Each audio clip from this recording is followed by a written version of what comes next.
In a sea of the dying and shameless, a sea of the aimless. I don't wanna be one of the nameless. I'ma wake up with the mindset that one day I'm gonna make it. And I don't think I'll be fine if I don't break my limitations.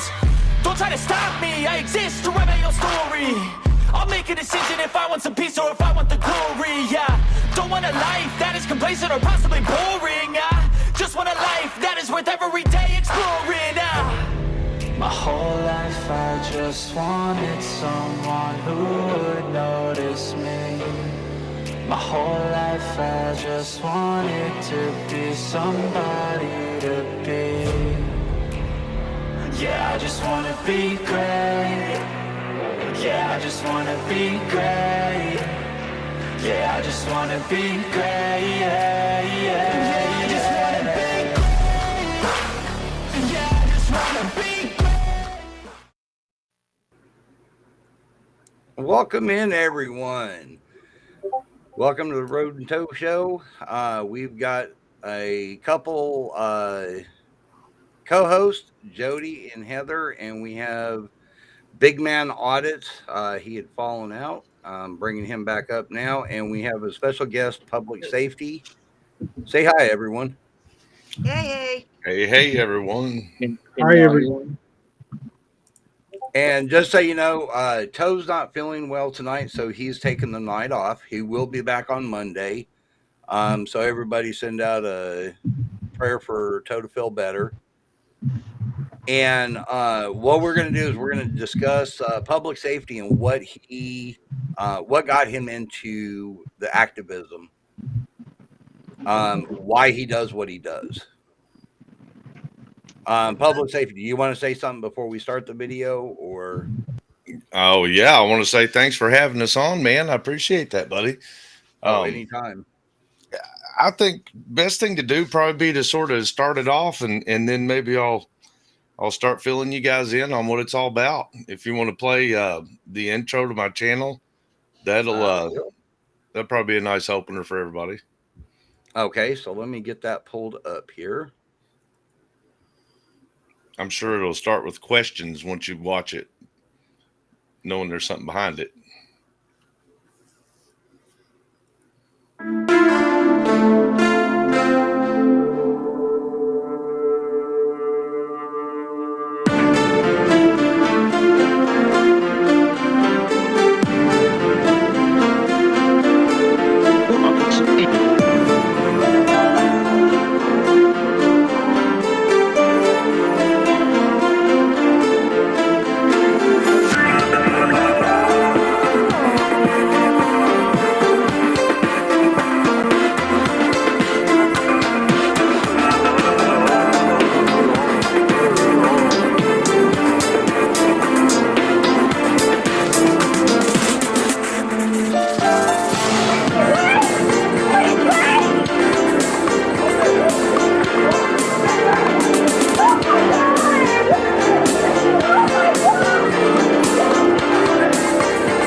You fucked up.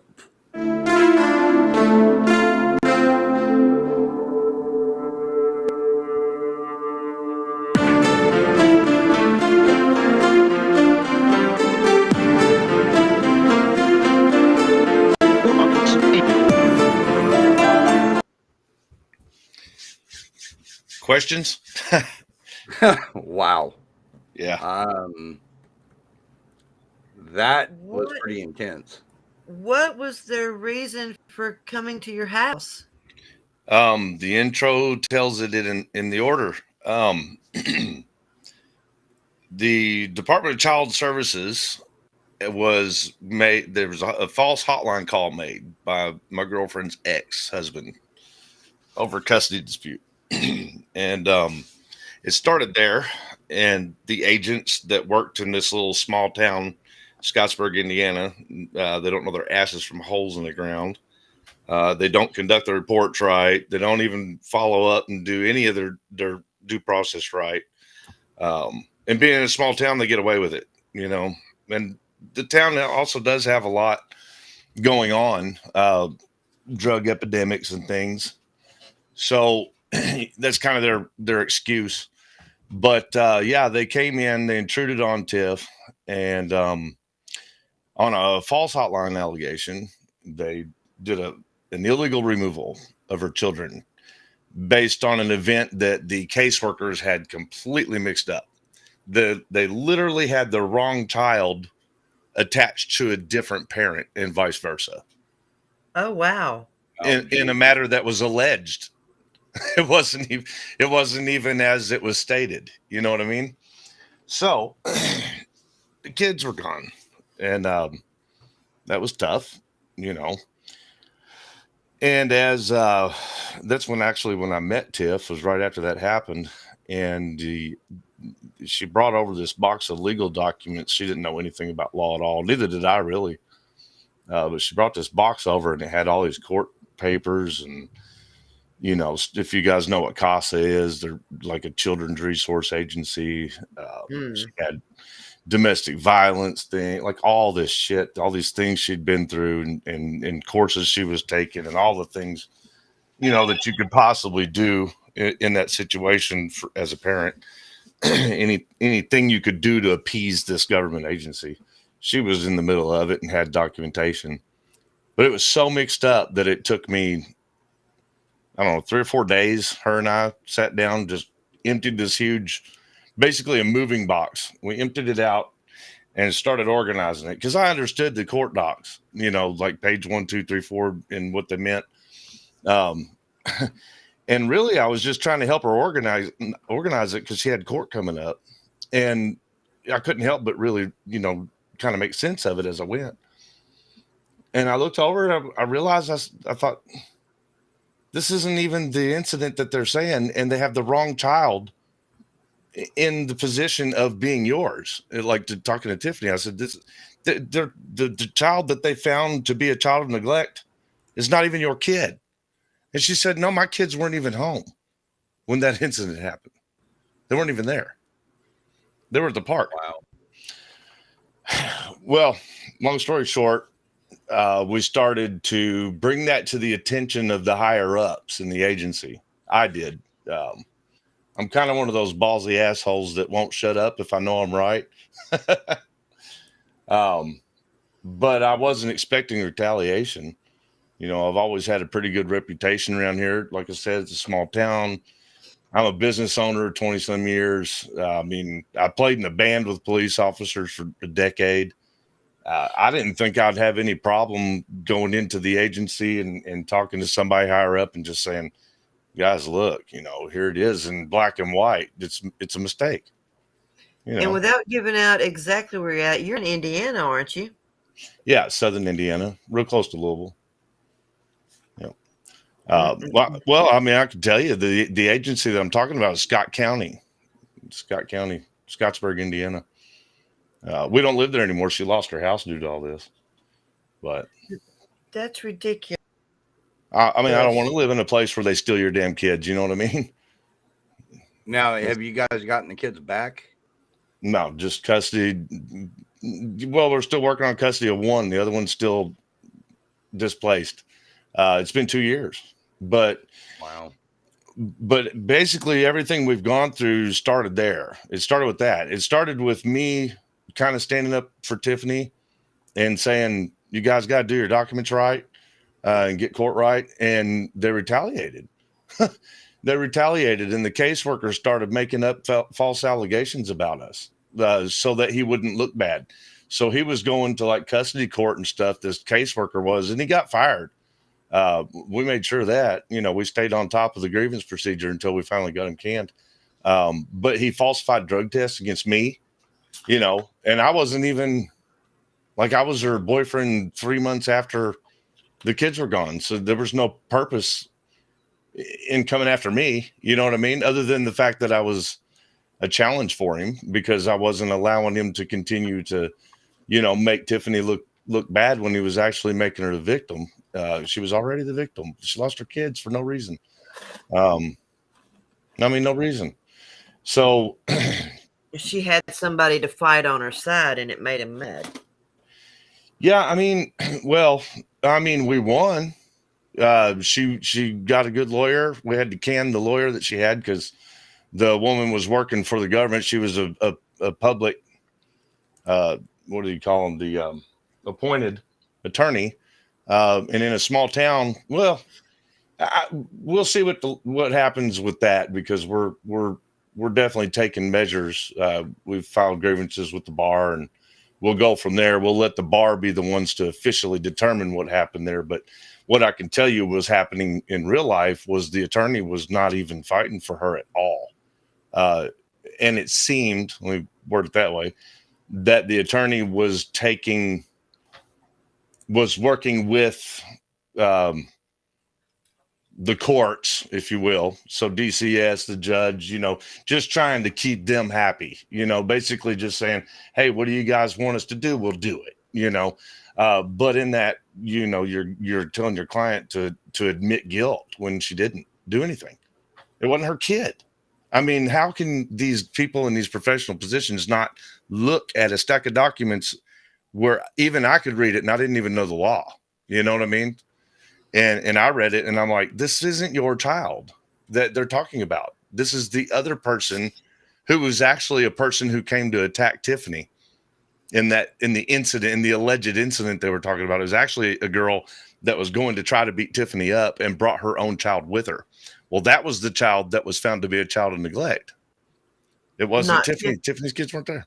But it's all on paper. It's so easy to read. They have what's called a 311. It's like a police report, but for DCS. And we've got a box of them, and they all say the same thing. I mean, there's a few different things in each one that are questionable as far as looking at the agents that were involved, and they have a few questionable remarks in places, and there's some discrepancies and things, but we won't get into all that. Hopefully we'll have a lawyer to do that soon enough. But what it led to, small town, small government, big mouths, and it spills real quick. Things go around real fast. And this caseworker was alleging that Tiffany and I were involved with drugs, but it was more than that. He was saying that our house was unfit. He was talking about my house where Tiffany moved in with me. He was saying that, that I didn't have a job. He said that Tiffany didn't have a job. He said that we had criminal histories. I can't remember what all he accused us of, but it was all bullshit. Every bit of it, especially the drug activity. I mean, that was ridiculous. He actually falsified a drug test on me, and then he had done one on Tiffany by way of she had been taking some cough syrup for the flu, and it had hydrocodone in it. and it was listed as the only medication that she takes when she took that drug test, but they were giving her like 3 drug tests a week. It was crazy. Oh my God. But she said, wow. And she brought the medicine with her and showed them, this is the only medicine I'm taking. So she brings it, she shows them, they put it on the paper. And when they get to court, the caseworker says, and she fills for hydrocodone. We're like, yeah, but it says it right on the damn thing that's the medication she was on for the flu or whatever it was. She had a cold. And the levels were super low. And it's like, why? Like, how can you help what the doctor gives you for a cough? Yeah, you know what I mean? That's prescription, Yeah, yeah, right. And anyway, it wasn't even like a bad case of it. Even if it was to have been something like, well, I don't know much about that. I mean, I don't know much about like how cough syrup looks on a drug test. I've never really thought about that. But yeah, what I do know is that he was alleging in court, in custody court, family court. This was a caseworker leaving his jurisdiction where, the kids were no longer CHINS cases, which is child in need of service. That's where the state fights for the custody of the child. They backed out of that immediately. Like as soon as we presented to them that they'd made a mistake, they got out of that right away. And they went to the dads and asked them to proceed with custody, and then went to those court cases to not represent them, but to speak on their behalves. So they basically acted as DCS, just like it was a Chin's case, but they did it in family courts, which is crooked. You're not supposed to do that. The judges aren't supposed to allow that, But in there, this caseworker who was about to get canned, which he did after all this, he kept saying things like our house was unfit, that he had been here. He'd never been to our house. He'd never once. Nobody ever set foot in our house. They didn't even do a video call of our house, and I've asked them to. I invited them. I said, hey, come on over, check it out. Tell me if there's anything you need to change, because I didn't have the kids living here before. Said whatever you need done, we can do it. I'm a contractor. I can handle it. But yeah, no, he didn't. He never came. He just botched his paperwork and lied in court. Now, I'm trying to think of how I'm going to say this without stepping in legal matter, but there was an appeal. It sounds like they're doing a runaround because they know they effed up. And they're they just ran away is what they did. They ran away and then started trying to backpedal. You know what I mean? They were just hiding behind they didn't want to face accountability. It was really just one caseworker. That's how it started. Just one caseworker who had done the paperwork wrong. Then he started making allegations because here's what he wanted to say. I believe this is what he meant. He's trying to say, oh, well, maybe I didn't do it right, but it's because they're bad people. Like, they're not good parents, man. I just had to do what I had to do to get the kids out of there. I think that's what he was trying to portray.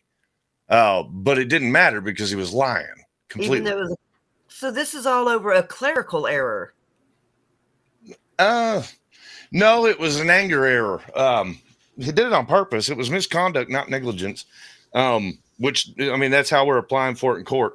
But no, what it was is they had been there several times because the caller was what do you call it? Somebody calls all the time. I think he had put in like 20 calls. It's Tiff's ex is who it really is. Now, they can't tell me that or Tiffany that in the reports or anything because redacted information, but he sends us text messages to gloat about it and post it on Facebook and everything else. So we know, we know he's at least a high percentage of a person who called in on her a lot over the years.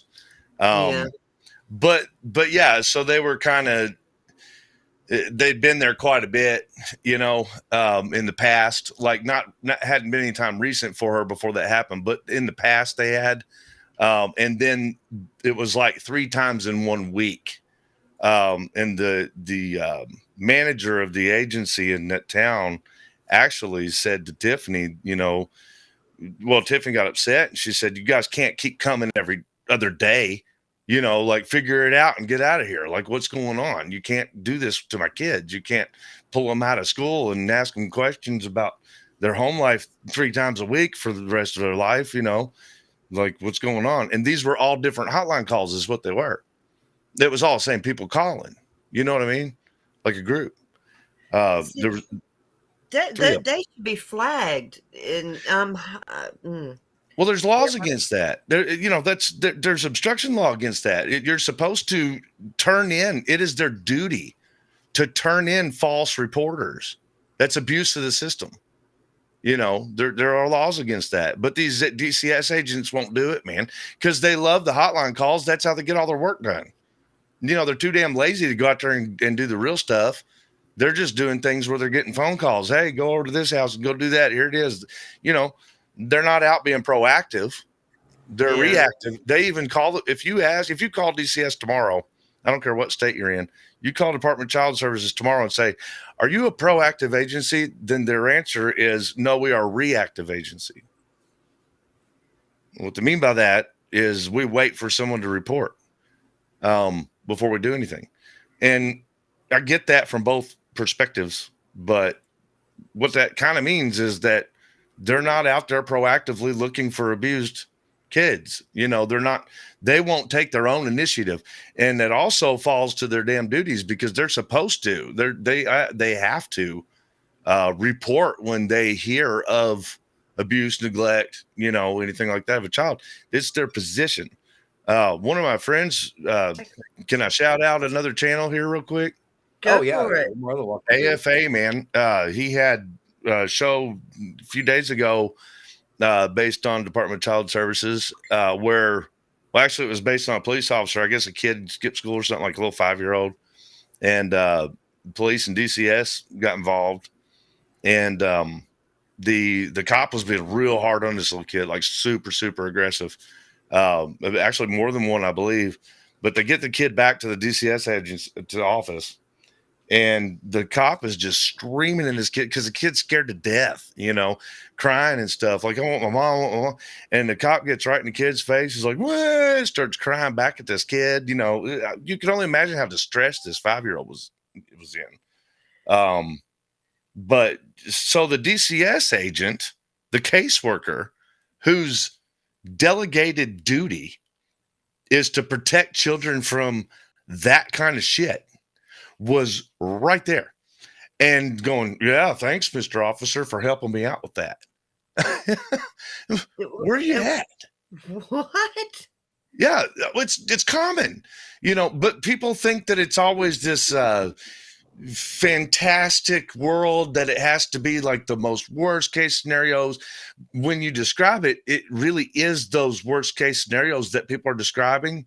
But in their minds, in people's who have not experienced its mind, when they hear it, it has to be a fantastic story for them to be concerned, to have empathy.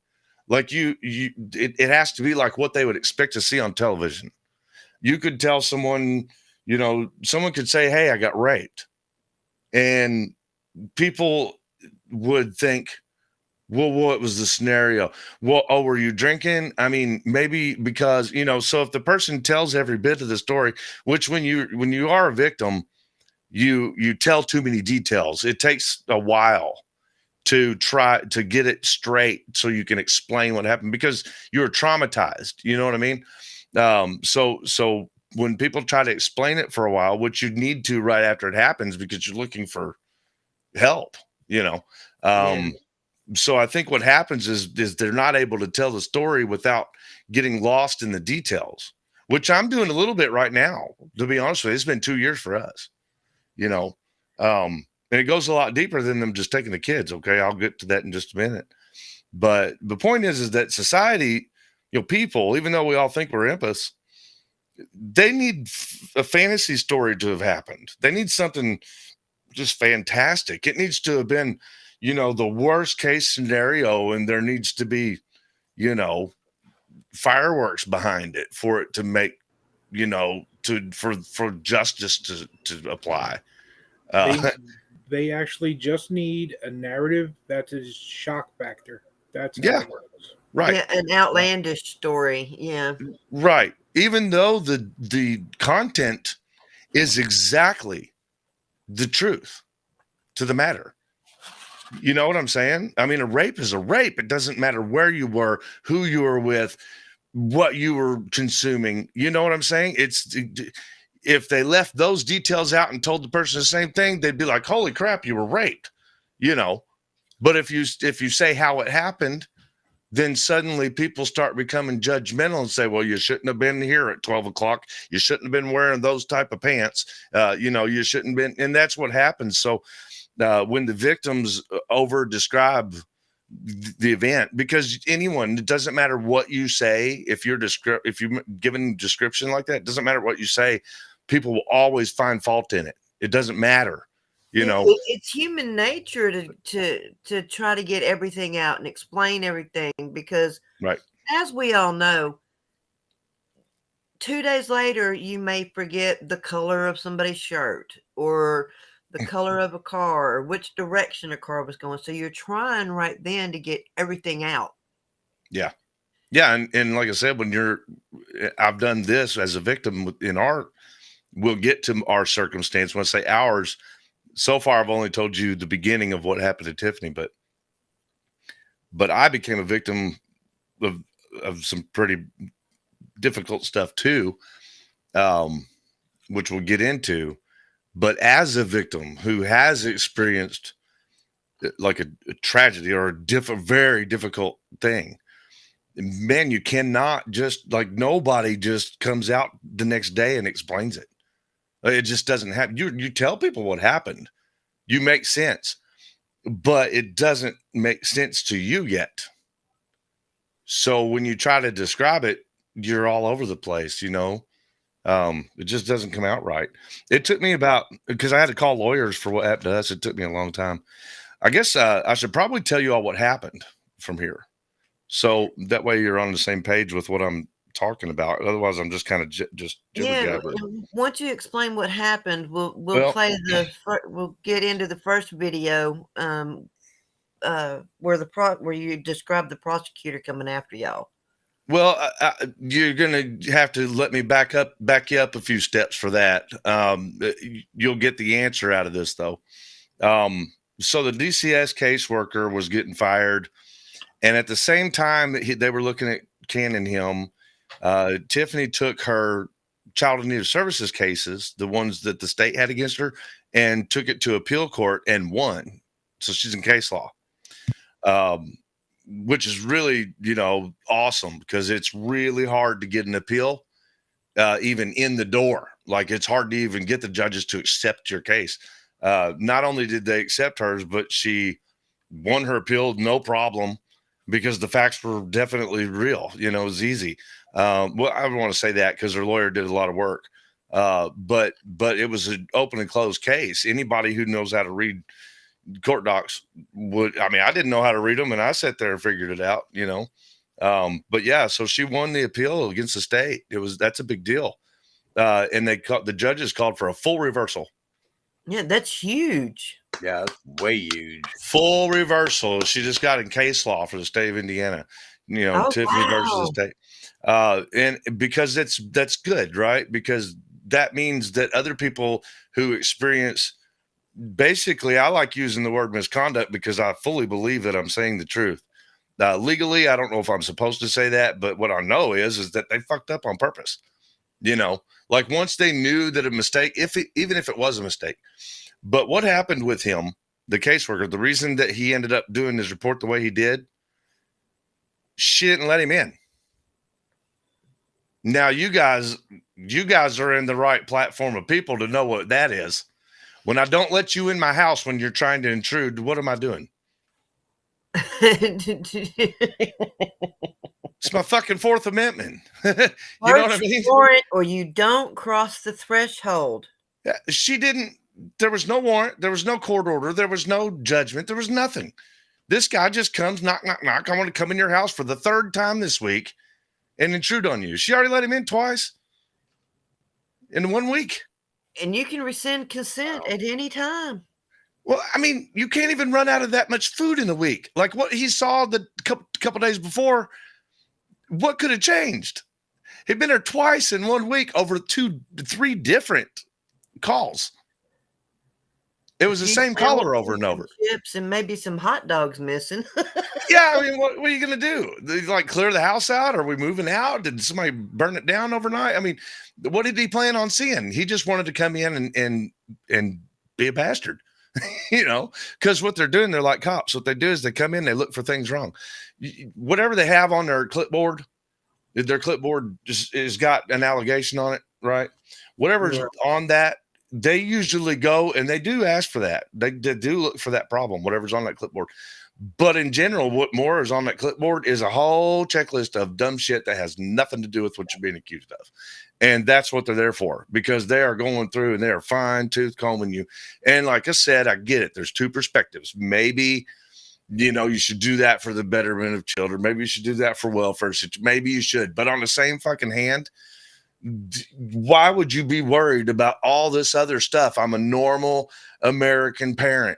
You know what I mean? So, like, why are you coming in and like inspecting the bottom of my trash can and my laundry room and stuff? We're getting mad about my folded clothes on the kitchen table. My laundry might be right next to the kitchen table, but that's going to be a problem for those people because it's on their stupid checklist. You know what I mean? Like, why does that matter? But that's what they do. Now, what matters, in my opinion, what I think matters is if they got a call and someone says this child is being, say, beaten, then you better go and check to see if that kid's being beaten. That's what you're supposed to do. You don't go there and find out the kid is not being beaten, know for sure that the kid's not being beaten, and then start going around to see where they put their laundry. You know, It's CPS. We call it CPS here, Child Protective Services. They're ridiculous. They're redundant.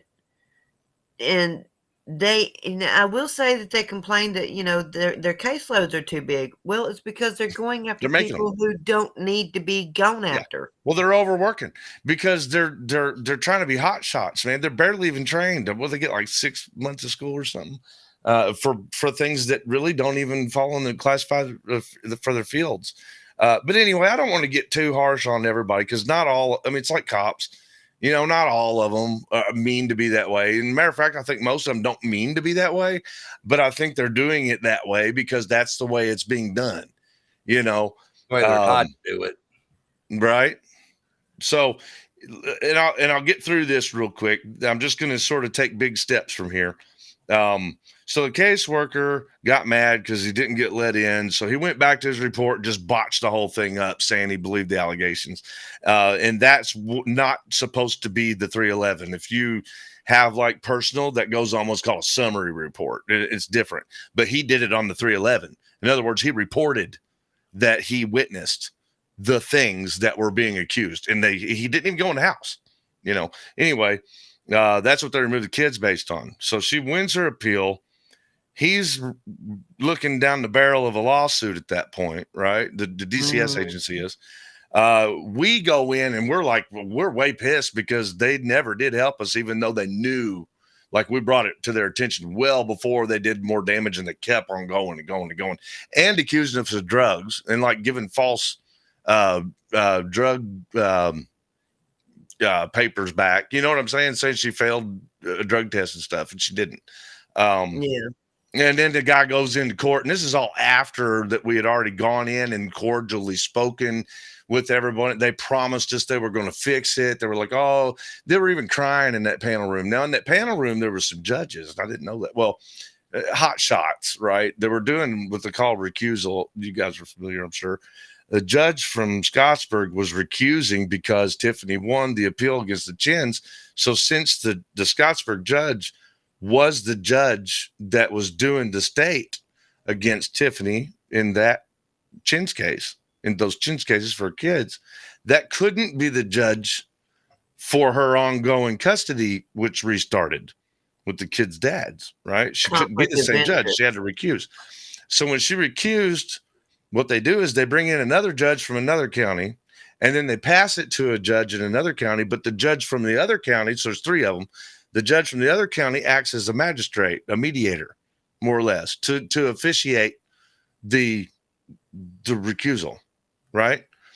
So there was a judge named Weber, and yes, I'm going to go ahead and put your fucking name out there, dickhead. Tell us how you really There feel. was a judge named Weber. Now you guys are meeting me. This is me. I don't give a fuck, man. Fuck them, because I'm not illegal. You know what I mean? Yeah, I remember the other night when we were talking about it, Toe said, I don't want you to put too much out there on your case legally. And you said, it's my case. Well, I mean, Talk about yeah, the only thing I'm going to hold back is things that my lawyer might need. You know what I mean? That's the only thing I got to worry about, because I don't care what this. The deal is they're already doing it, guys. Like, I'm already suffering everything. They can throw more, but they've thrown so much for no reason. I might as well be like, fuck you, at least tell them I fucking know they're doing it and fuck off before they do it. They're doing it anyway, man. Anyway, I'll tell you how. So this judge was a recused judge, magistrate for a recused judge and everything. And Tiffany's kids were still gone. She won her court case. It's been about a year without having her kids at this point. She never did anything wrong, mind you. Her whole life turned upside down without her kids. I mean, every mother probably knows what that could be like, that feeling would be. Definitely. And all of a sudden, my uncle dies in my life. My uncle dies and he leaves me his estate. It was a pain in the ass. I'd never done anything like that before and had to go down and handle that. And he had a motorcycle. It was about the only thing he had that he cared about, like specifying anything about when he did his will. And he wanted me to make sure that I'm the one that hung on to it because he didn't want, the other family members getting a hold of it and just selling it, So and it wasn't worth much. It was just an old Softail. I've got a bike worth way more money, as far as monetary. But I rode with him and that was our thing. And he said, I want to make sure you don't let anybody get a hold of it and get rid of it just for a few $1,000. You know what I mean? That's what he wanted. So I was honoring that. I gave the rest of his estate away and dispersed it up through the family. Didn't have to. It was willed to me. The only thing I kept was the bike and the trailer. And I remember you telling me about this. Yeah. Yeah, so I was on my way home from handling his death. And a few family members started spouting off, wanting the bike. And I'm like, shit. It's going to be one of those families, and I'd never experienced it because I got a real small family. But here it was. My family's them. They wanted money. They didn't like that all he had was just people's stuff. They wanted the motorcycle thinking it was worth billions of dollars or something. I don't know. So they were like, harassing my family, the people that I'm not close with. They were harassing us for the stupid motorcycle. And the only thing that I cared about was honoring my uncle's wishes, like don't let them just sell it. And that was exactly what they were on me about. They were like, sell the damn thing. Let's split the money. No, I wanted to give it a little time. I hadn't even processed his death yet. You know what I mean? We didn't know. I just wanted to honor his will. So the couple of the family members took it really, really far over boundaries. Started letting my horses out. Like out on the highway. My mom's paranoid schizophrenic. She was doing crazy shit. Killed one of my dogs, was trying to pour antifreeze in my horse's water and stuff. Mind you, it's that schizophrenics lose it. And that was her brother, which I'm not giving her any, she's a terrible person.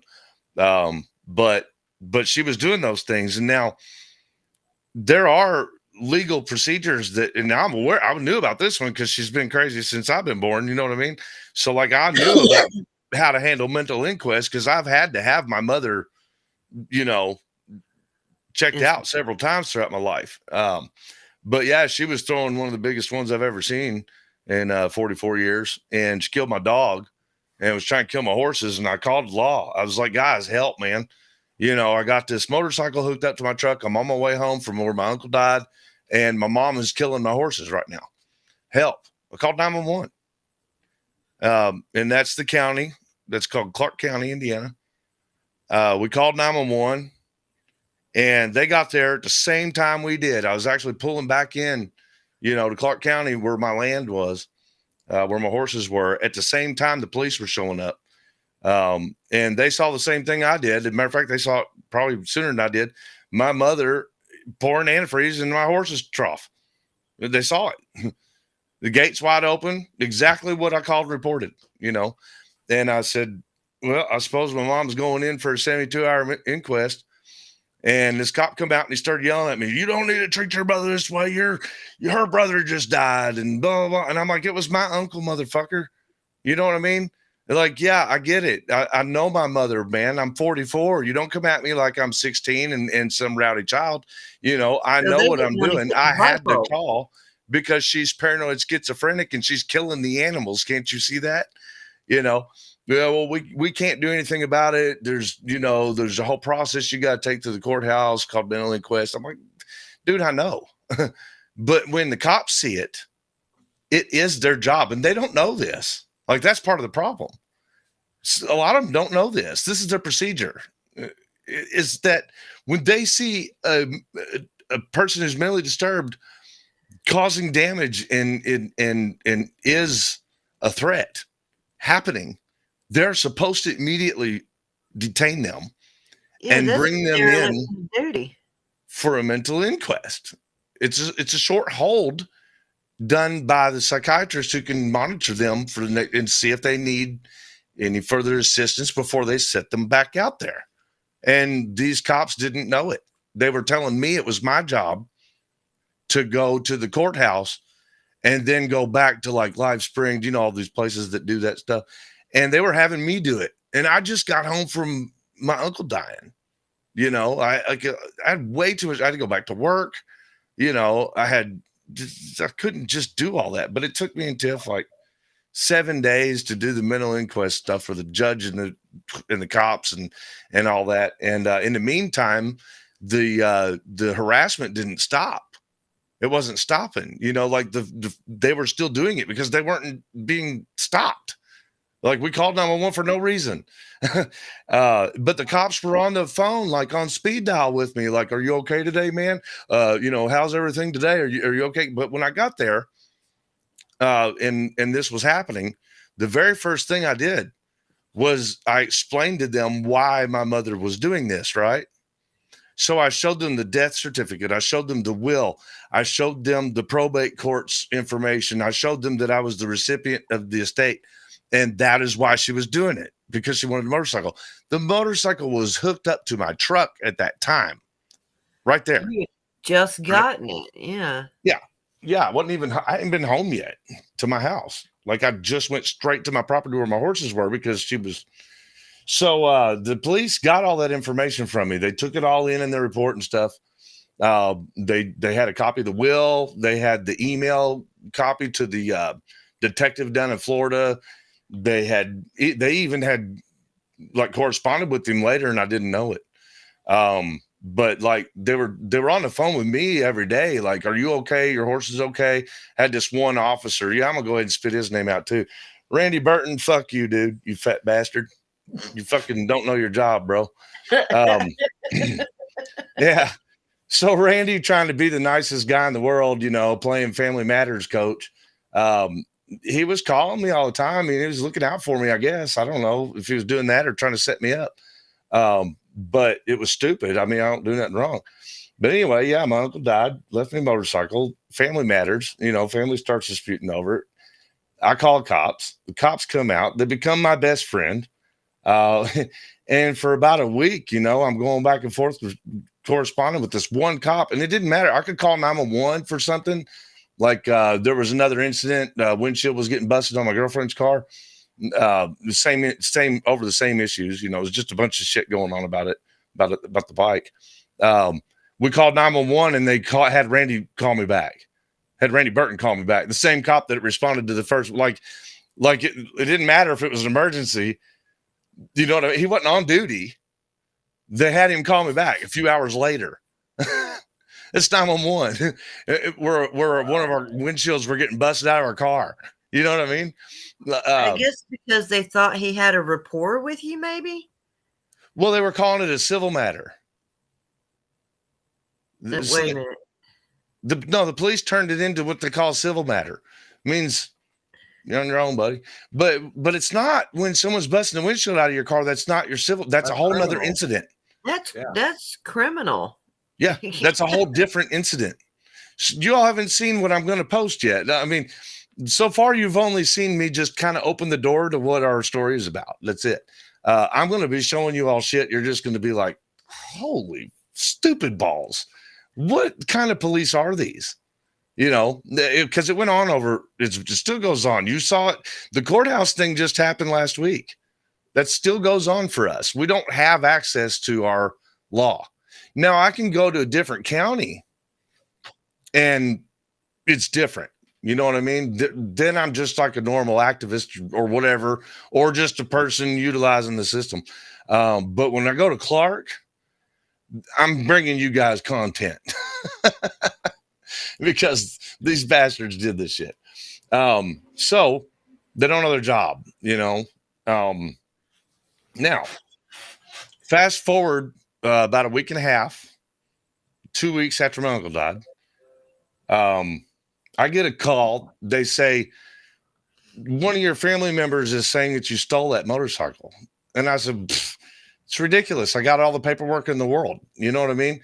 Well, yeah, buddy, but you ought to go down and get it titled in Indiana. And I'm like, why? You have like 90 days or whatever. You know, I had enough going on. I didn't need to go worry about the license branch. I was working, you know, I got back to work.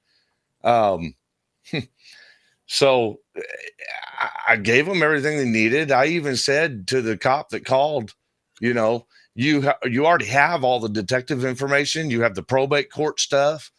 You have copies of the will. What's that, Heather?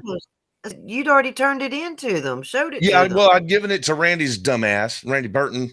Fuck you again, Randy. I'd already given it to him, but yeah, we'll see each other. He won't answer my text messages either. I guess he doesn't love me anymore. Yeah, no, I'd already given it to that officer, but you know, this was like a detective that was asking him about it later. So I went ahead and just said, here, let me give it all to you again. And I sent him the link to the email for the detective down in Broward County and all. So they had it and they did correspond. So, I mean, it was a done deal. I've done proved it again. You know what I mean? Yeah. So the very next day, we got home. I didn't file an EPOs on the family members that were doing dumb shit to us, you know, over the motorcycle. Which the police were worthless in helping us. Worthless. Yeah, for everybody out there, EPOs, you're talking emergency protection orders? Yeah, we were going, Tiffany and I wanted to file emergency protection orders to protect ourselves and our property and our animals, you know, from the harassment, from the family members that were harassing. And we weren't getting any help from like the legal system. There's a civil matter, man. Don't worry about it. You know, it didn't matter what they did, busting the car windshield, killing the horses, killing dogs. You know, stealing property, like whatever. It didn't matter. They were calling it a civil matter. So I'm like, all right, very least I can have a piece of paper, you know, from a judge here. So Tiffany and I spent the whole day. Actually, it took like 6 days, but we spent that particular whole day at the courthouse going back and forth between the office that you got to go to, you know, to get that EPO or whatever. We'd spent the whole day there and we got home and it was like, early-ish compared to the last, you know, 2 weeks that we'd been through going down to Florida and having to deal with my uncle's death and clean his apartment out and you know, and all that, everything there. It was a hard time. And then we got back home. We had all the harassment. We had to take care of our horses. We had to move our horses because, you know, they were under, you know, they were threatened every day, every moment, because my property was separate from where I live. And all of this was before the raid on your house, right? Yeah. So you just jumped in and said what I'm about to tell you happened. So so we were having all these issues and we're on the phone with police like daily to solve it all. They're not helping at all. So Tiff and I took it upon ourselves to come to our county where we live and file these EPOs to protect ourselves because the cops weren't doing shit. Nothing. You know, they were being buddies, but they weren't doing anything about it. You know, I even said it to them like, man, y'all can be the nicest people in the world, but you're fucking worthless if you can't protect us. You know, what's your job? Like I thought that back then, I thought that was their job, you know, to protect you from harm.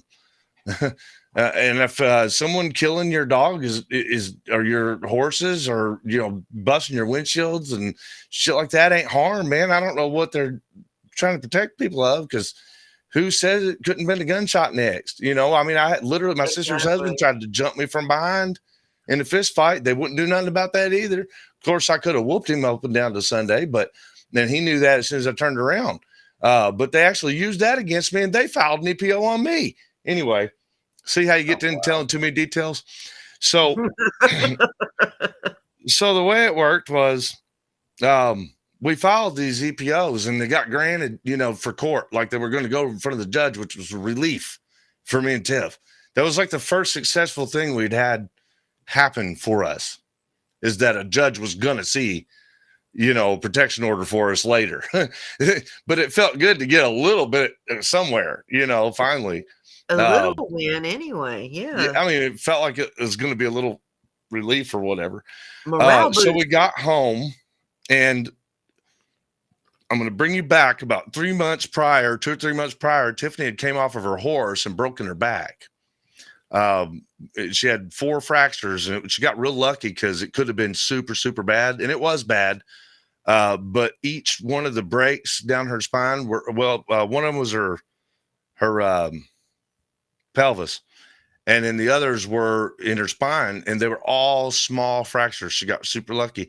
It could have been real bad. If any one of them had broken, it would have been bad. Which it was, though. I mean, she had broken back in 4 places. It's pretty bad. But you know what? She was healed. But she had to wear this brace during the day if she was doing anything active. She'd gotten to the point of the healing process in which, she didn't even have to wear the thing unless she was doing something kind of physical. So when we're home at the end of the day, at that point, with the back break broken, or back injury, former back injury, whatever you want to call it, it was at that point, since she got home, she'd take that stupid stormtrooper thing off, and matter of fact, she wasn't even wearing it all the time at that point. I think the doctor had already released her to only have to wear it during, strenuous activities, but she wasn't wearing it. And we'd just gotten home from a long day. It was the first early day that her and I had, and it seemed like forever, man, I was like, God, it's nice to just be home. We got a judge going to look into protecting us maybe next week or something. I made some dinner. We ate, we turned the TV on. It was the first time we watched TV in 3 weeks or whatever. And all of a sudden our internet went out. I'm like, okay, that happens. So I go in the living room and I reset the modem and I come back to the bedroom. Well, I just gotten another dog because, mine got killed. So I got this other dog. He's this 100-pound pit bull rescued. He was wild as shit. He's so wild, man. He's a great dog, but at the time he was like no manners. You know what I mean? But he was not used to us. He wasn't used to the house. And then the house, when the internet went out, it was also how we watched TV. So the house went from being like normal to quiet. Yeah. So the dog's like running to every window. Hey, what the fuck? Was doing all this crazy shit.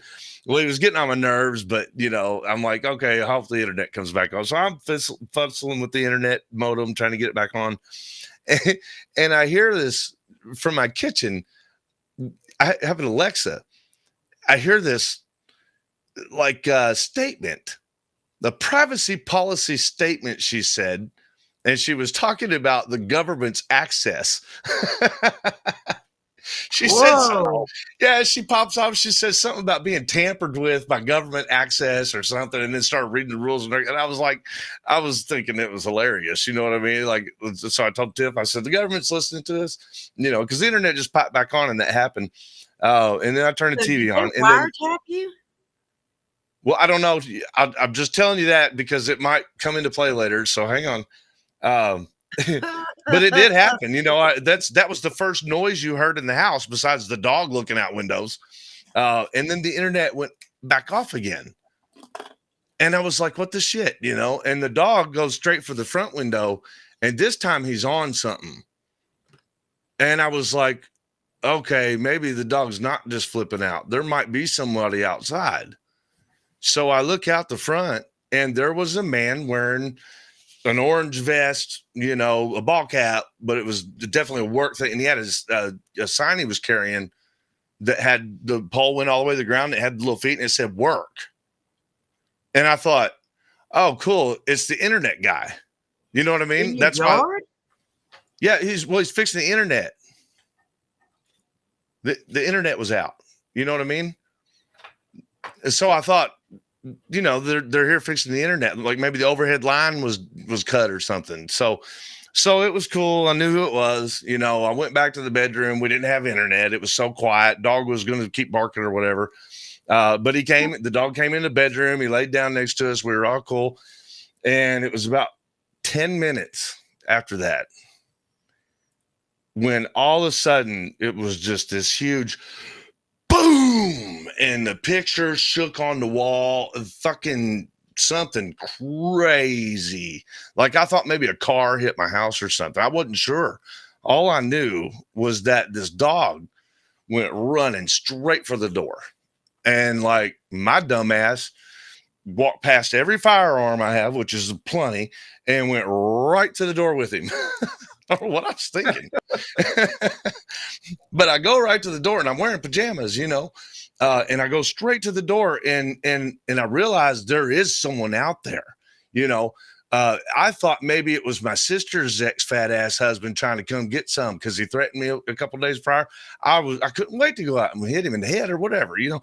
So I open up the door, and all of a sudden, boom, somebody shoots a gun. Whoa. There are these police in full riot gear with all these lasers all over my face, my chest. That's what I opened the door to. They had the damn battering ram pulled back. And I opened the door on them. They done hit it once, I guess. You know what I mean? And I must have opened the door and freaked them out. And the old boy that was in the back row, who was supposed to be defending them, flipped out and pulled the trigger. Oh shit! Oh Yeah. my God. Yeah. I don't know if he was trying to shoot off. And I don't know what the dumbass fired an AR on my porch. I know that scared the shit out of me. I thought, you feel the percussion, guys. Like, that's not Right. I have an 8x6 maybe enclosed porch. That's where they were. They were in that formation on my porch, you know. So when they fired that gun, it was like 3 feet away from me. It was, you could feel it, you know. It's like pressure, and I felt it there, and that's where I had like all the lasers, you know, when I propped the door open, and I immediately, my brain said, "You're shot." I thought I was shot. You know, so I looked down and I'm trying to find the hole. And then I realized it wasn't on me. So I looked down at my dog and I thought, oh no, please don't let him kill my new dog, you know, not Diesel. He's such a good boy, you know. And I looked down and the dog is still just standing there. We're both just looking at each other. He's not even barking anymore. Like, me and him were just staring at each other for a second, you know. Yeah, I mean, fuck, we weren't expecting anybody to come shoot us, you know. So at this point, and this all happened in 4 seconds, okay? And I'll tell you how I know that in a minute. I was like, whoa, don't shoot, because I knew it was cops, you know. So I'm like, I had my hands out the window and I'm like, you know, I'm in my bathrobe. And I said, guys, I'm not armed, don't shoot or anything, you know. And I walk out and there was like this, you know, SWAT team cop or whatever who was closest to the door. He's like, come on out, put your hands behind your back. And I had no idea why they were doing that. You know, I kind of thought maybe because somebody asked me about the bike. I was like, if someone called over the bike, so I walk outside. He asked me to put my hands behind my back. I did it. And, you know, I'm like, no problem. You know, I just put my hand back. And this dude jumped over the porch rail. He's wearing a Harley Davidson shirt. He's got this big long beard, the long ponytail hair. He's definitely not no cop looking dude. More like a motorcyclist, but he had a damn narcotics badge, you know, the kind like on TV with the chain and the thing. Well, he jumps over the rail and grabs me because my hands are already back. Grabs me in a full Nelson like this. And he starts picking me up and slamming me. He's a big dude, slamming me, my head into the metal porch ceiling for no reason. And then he's got his gun in his hand, his pistol. This dude does. And he's dragging me and like hitting me into everything that he could find. And I'm not fighting. You know, I'm like, dude, stop, please stop. You know, and he starts ramming my face into the side of my horse trailer. He drove me out in the driveway doing it. He pulls me out to the drive where my horse trailer was. And I'm talking about a heavy duty horse trailer, like real thick metal, you know. And he's got me like this and he's slamming my face into the horse trailer. At the same time, he's hitting me with the gun, but he's only got a few inches because he had me in a full Nelson. So he's hitting me with this gun. I mean, I can feel it, man, but it's like a fight, you know. I mean, you're in a fight, but you're not fighting back, which is weird. And then he slams me down face first on the concrete. And the other dudes that weren't doing what he was doing see him do that. And as he's putting me in handcuffs, they're all climbing on me and hitting me with guns. Knees in my back and neck, and neck, and they're punching and kicking and hitting me with guns. I'm like, I'm getting jacked. Him. I'm getting jacked in my driveway. It didn't occur to me until just then. Holy shit. Cops are doing, to me. They're doing it to me. Like I've seen it on TV, but me, for what? You know what I mean?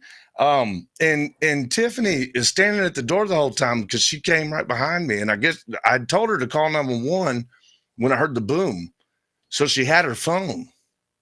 And she must have came right behind me. I don't know. It was so crazy.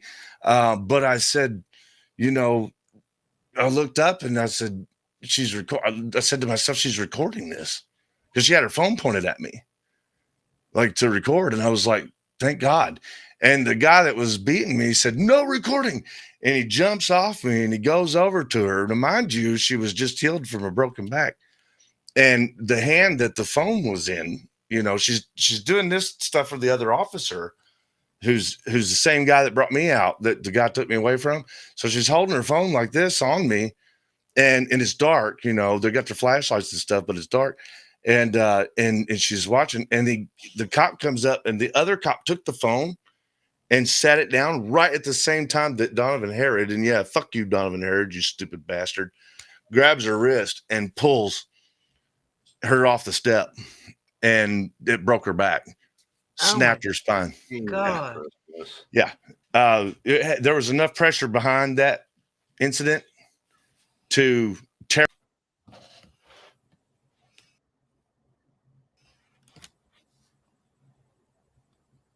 Did he freeze or did I?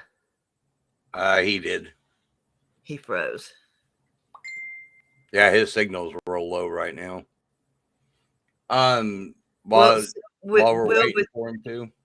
With him being froze at the moment, let's go ahead and take a break, because he's got us up to the point of where Tiffany got hurt. So let's go ahead and take the break right now. And when we come back, we'll watch the videos and get caught back up, watch the videos, and then open it up for questions. Because I know I need a bit of a break, and I know other people probably do too. Yeah, especially, I mean, this is like an insane story. It's like you sit here and listen to it. It's almost like you're listening to a movie. My brain is trying to process everything. I know it is insane what this family has gone through. So everybody stay tuned. We're going to take a break, sit back, and go smoke them, drink them, whatever you're going to do. And we'll meet you back here in about 4 minutes. I think it's crazy I'm the one who they labeled as controversial, and Cardi B is the role model for 12-year-old girls. There's rappers pushing Xanax at the top of the billboard, but if I mention race in a song, I'm scared I'll get killed for it. It's backwards, it's getting exponentially dumb. It's more difficult to get a job than purchase a gun. Eminem used to gay bash and murder his mom, and now he doesn't want fans if they voted for Trump. We're ashamed to be American. You should probably love it, cause you have the right to hate it and not get stoned to death in public. As children we were taught how to walk and talk, but the system wants adults to sit down and shut up. Cancel culture runs the world now, the planet went crazy. Label everything we say as homophobic or racist. If you're white, then you're privileged, guilty by association. All our childhood heroes got Me Too'd or they're rapists. They never freed the slaves. They realized that they don't need to change. They gave us tiny screens, we think we free cause we can't see the cage. They knew that race war would be the game they need to play. For people to big teams, they use the media to feed the flame. They so fake woke. Facts don't care about feelings. They know they won't tell me what to believe in. They so fake woke. Same old safe zones. They so fake woke. Facts don't care about your feelings. I think it's crazy how these people screaming facts, but they fake woke. Hate their neighbor cause he wears a mask or he stays home. Has a daughter but his favorite artist said he slays hoes. Picks her up from school, music slaps on the way home. Censorship's an issue cause they choose what they erase. There's a difference between hate speech and speech that you hate. I think Black Lives Matter was the stupidest name, when the system's screwing everyone exactly the same. I just want to spend Thanksgiving Day with food and my family, without being accused of celebrating native casualties. We got so divided, it's black and white and political. Republicans are bigots, libtards if you're liberal. There's riots in our streets and it's just getting worse. Y'all screaming deep on the police, y'all are genius for sure. They're underfunded already, they're way too busy to work. Order food and call the cops, see what reaches you first. Segregation ended, that's a lie in itself. That was a strategy to make us think they were trying to help. They knew that racism was hot if they designed it to sell. We buy up every single box and divide us ourselves. They so fake woke. Facts don't care about feelings. They know they won't tell me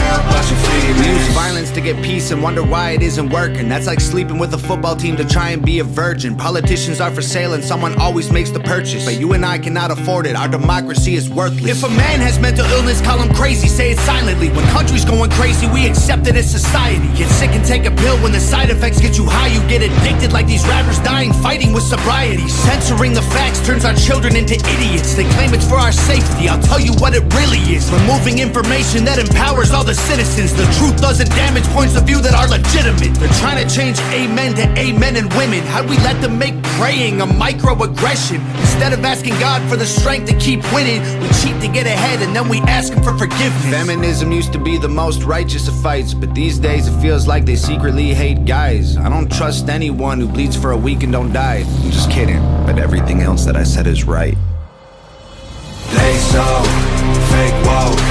Facts don't care about feelings. They know they won't tell me what to believe in. They so fake woke. Same old safe zones. They so fake woke. Facts don't care about your feelings.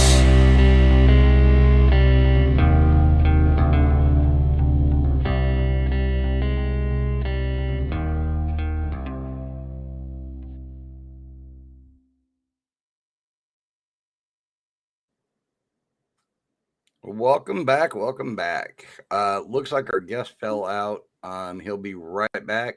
Matter of fact, there he is now. Yeah, if you guys have questions, we're going to be kind of monitoring the chats. If you have questions for him, definitely ask him.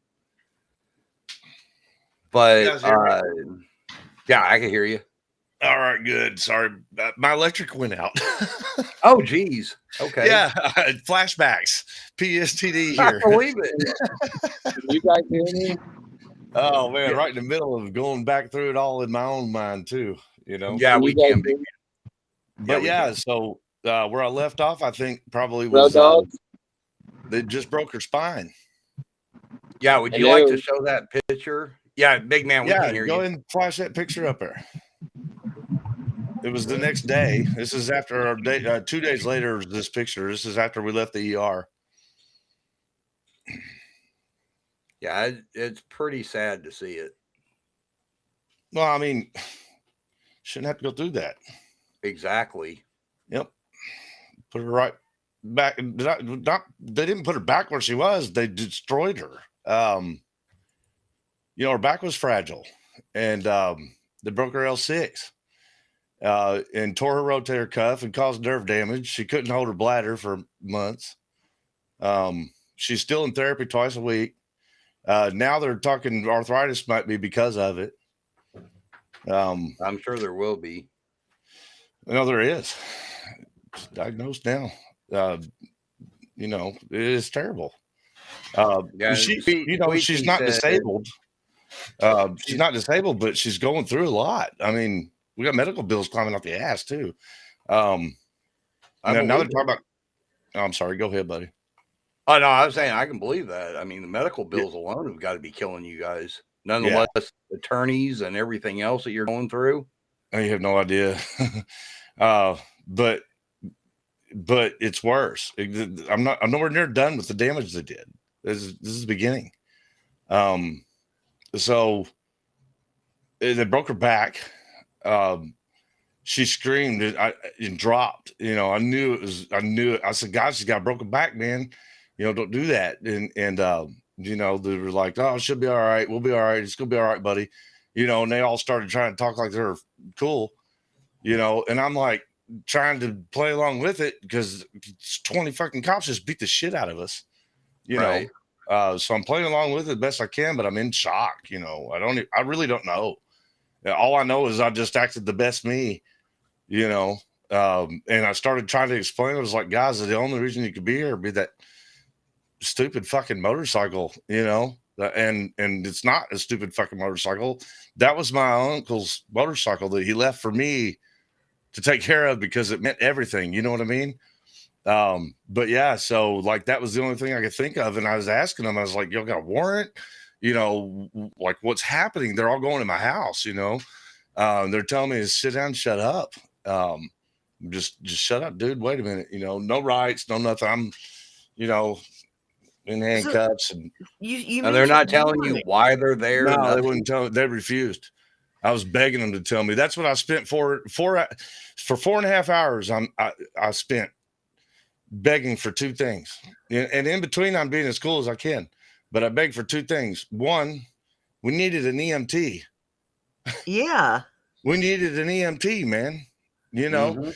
And what they were doing was they were like, "Oh no, you'll be okay. Sorry, if it must just be, a little bit from your damages from before, but we'll take care of you." And they're moving around. They're putting her on this wooden stool as they move through our house, Wait destroying a everything. minute. She screamed out in pain Yeah. from her back, Drop. and they didn't call an EMT. They moved her around. She's a tough girl. Like she got back up, but she did it when she broke her back off the horse too. She got up, tried to ride the horse. But no, I mean, it was obvious, and she was saying, she's, "Oh guys," and she's doubled over. She's like, "My back, man, it's bad," and they're like, "Well, we'll be out of here before you know it. It's okay, hun. Just calm down," and a couple of the guys were like really nice, to her. And really not that bad with me either. Like we were talking about Breonna Taylor incident. It had just happened. But not nice enough to call medical aid. Not nice enough to call medical, nor were they nice enough to tell me why the fuck they were destroying my house. Well, I was just fixing to ask, did they have a no-knock warrant or something? They didn't give me nothing. Because if they were using weren't- a battering ram on your front door, that would mean a no-knock marshal's You warrant. would think it would mean, but that means they follow due process, right? Shit. So that's why I'm a 14th Amendment activist here. So anyway, yeah, no, these were people wearing. There was the raid people wearing everything, the big ARs, the lasers, and full everything. SWAT, basically. Yeah. Oh yeah. No, it was SWAT. Like the only thing minus a helicopter. You know what I mean? That's about the only thing they left. I mean, they shot an AR on my porch. Are you kidding me? They Well, said let it me was a ask you, flashbang. Did you have somebody tied up in your basement? I didn't Did know you what have they a- thought. I did didn't you know have a what drug they thought room? because we weren't doing anything wrong. Nothing, So 'Cause we you didn't know what they expect thought. things like that for a drug house or a There you flop go. house Now or- hold that thought, Heather, and I'll finish telling you what I've realized at this point. So we're like, half an hour in here, and they're taking all the pictures off my walls, and and there's no body cams. So this one guy comes in, he's wearing a camera around his neck. He's the only one with the camera, and he didn't even use it that I saw.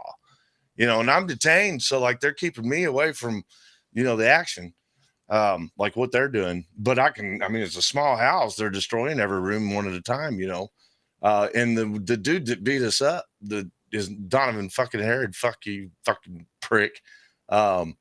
Donovan Herod was running around like a damn ape, man, jumping all excited, trying to find something, and they kept screaming at us. After a while, they started coming in screaming at us like, "Where's the drugs? Where's the drugs?" Whoa. I was like, "What drugs, man? Look in the medicine cabinet. You got a headache? There's Advil probably. If you got heartburn, we got something for that." You know what I mean? Apex. They're coming in with like old prescriptions from my daughter from like 5 years ago, asking me what they're about. And I'm like, that's my daughter's prescription for something from 5 years ago. What? You're really literally in my medicine cabinet now. Like just go ahead, help yourself. It's a medicine cabinet. Everybody has one, I think, so we let them get through all of it. They're talking about blowing the door off my safes. They come in, tell me to scream the combination out loud across the house in front of 20 strangers, so I had to give them my combination because they said they were going to blow the fucking doors off of it. No, here, we're going to blow the fucking doors off your safe if you don't tell us the combination out loud.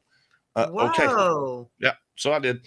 And I wished I hadn't, because not only did they take my birth certificate and I'm Native American originally, so it was pretty difficult for me to get a passport, but they took all that stuff out and just displaced it. It took me 2 months to find my passport. Anyway, but I mean, the whole house was upside down when they left. So anyway, they went through everything, screaming about drugs for probably 3/4 of the time. looking for any reason to arrest me. Anything. I mean, anything. They combed every inch, just begging to find something. Did they comb your butt hairs too at the same time? Jesus. No, they didn't go that far. I think they realized that I was ready to fight back if they'd try to get up in there. But I mean, I think it finally dawned on them after they'd gotten through every bit of everything that there was nothing, and that's when I started realizing, not only did I know a couple of the officers and they were narcotics team, but like they were wearing plain clothes, like they're a narcotics team. So I said, did you all think we had drugs? Plain clothes. They were undercover. They're a narcotics team. Oh And I my said, God. I was like, did you all think we had drugs?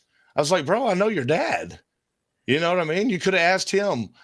You could have called and asked to come over. You know what I mean? Like I would have definitely proven to you that we don't do drugs. And he says, oh, I do remember you kind of, like I played in a band with his dad for 10 years. Oh my God. Yeah, it was a narcotics team. And I kept saying, well, did y'all think we had drugs? And they were like, no, we didn't think you had drugs. We just saw a couple things that made us think maybe we should ask while we were, doing all this. But no, we were here over this. And they finally bring me what supposedly is a warrant.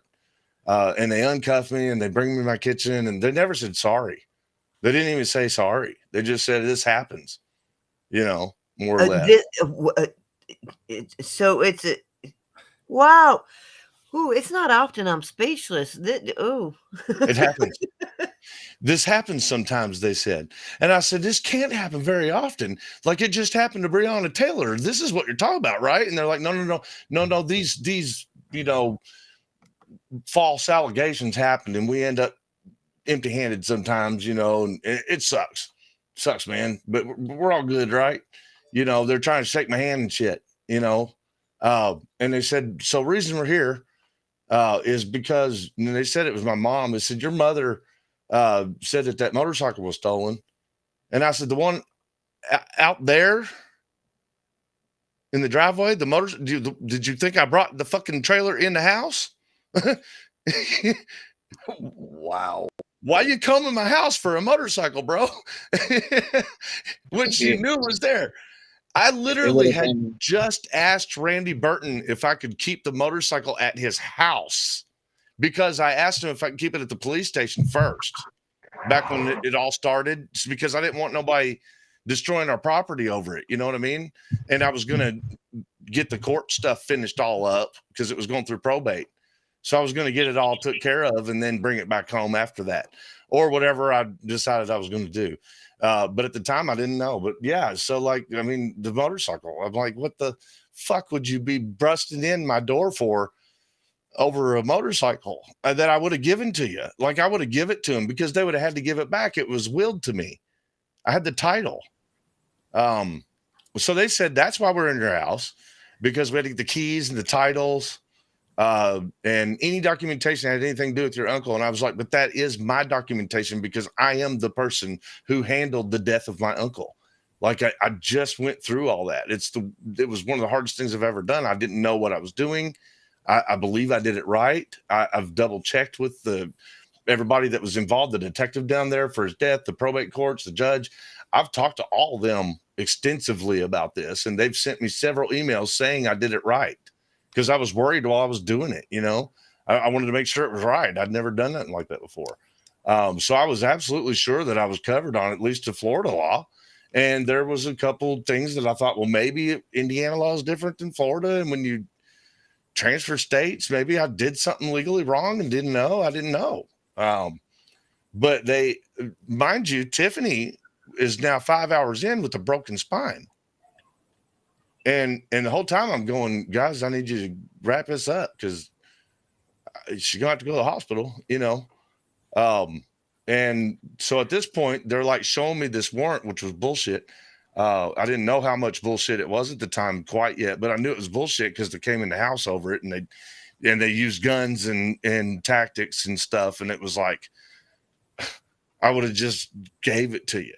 If you come and just said, I need to do something about this, then I would have gave it to you and we would have dealt with it legally. That's what I would have done easily, you know, like I wouldn't have thought twice about it. I just would have been like, okay, I guess I'll try to take a few bucks to get a lawyer and we'll resolve it.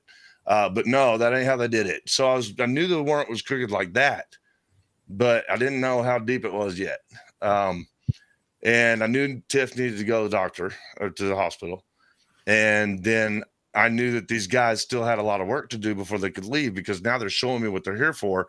And it's a trailer, you know, with a motorcycle, and they got to get a roll back up in my driveway. And I got my truck in the way and my escape and, you know, things in the way. I got to move to get to it, because it's a bitch to kind of park up where I park my trailers.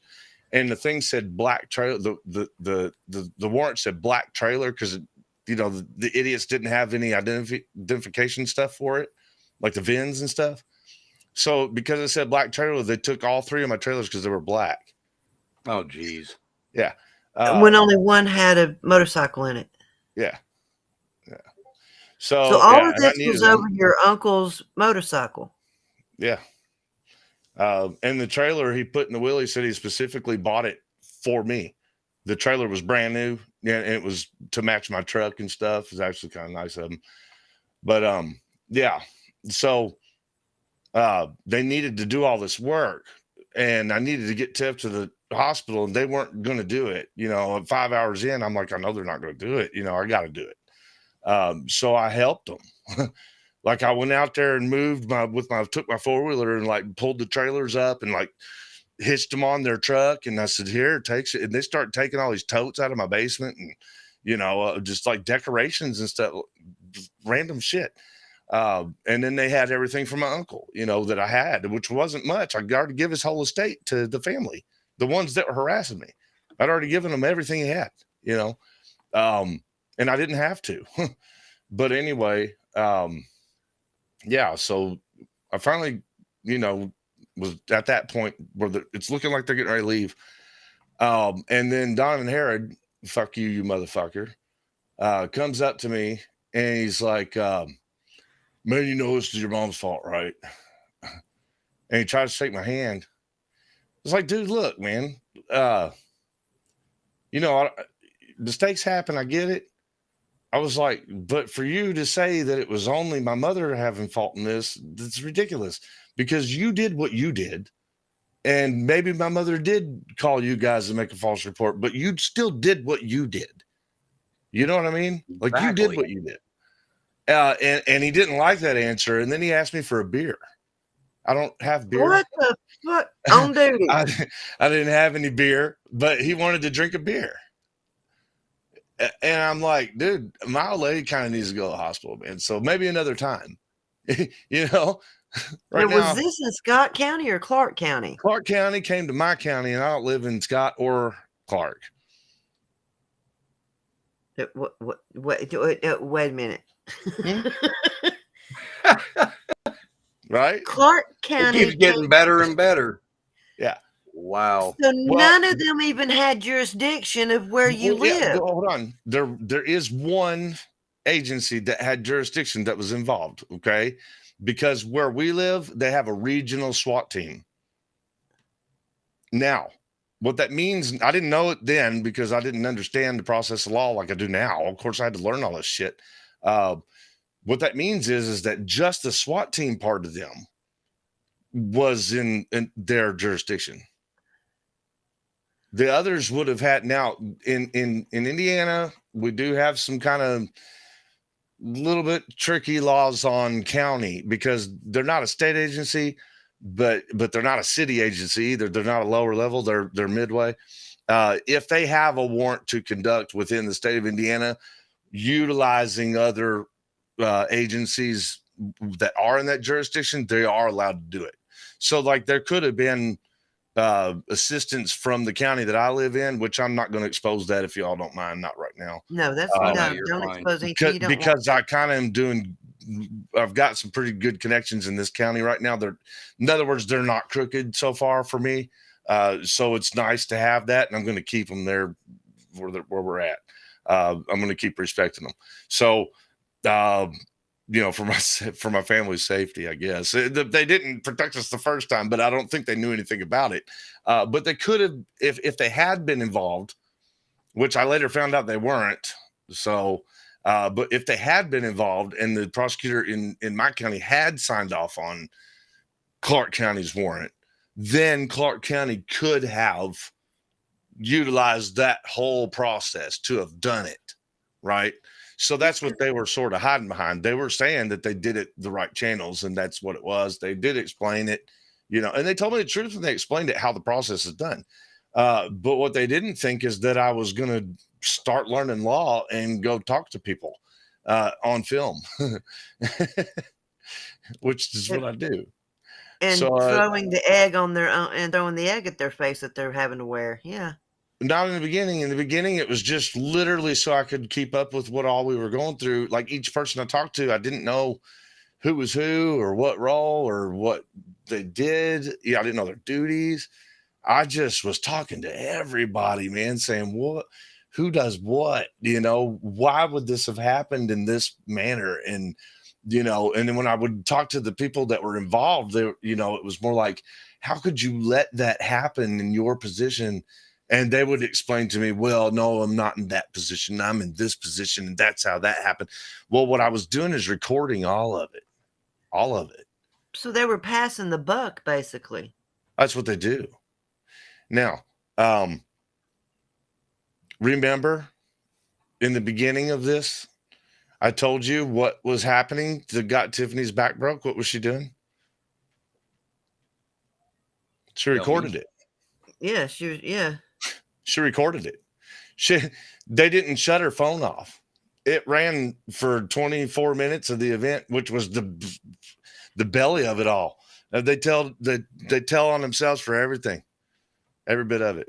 They say we're here for drugs. They say, we beat you up. They say we broke her back. You hear us begging for EMT. I mean, come on. I'm not even going to give all of it because it's all there. I'll just say all of it. So fuck you, police. It's all there. Every bit of it's recorded. You're fucked.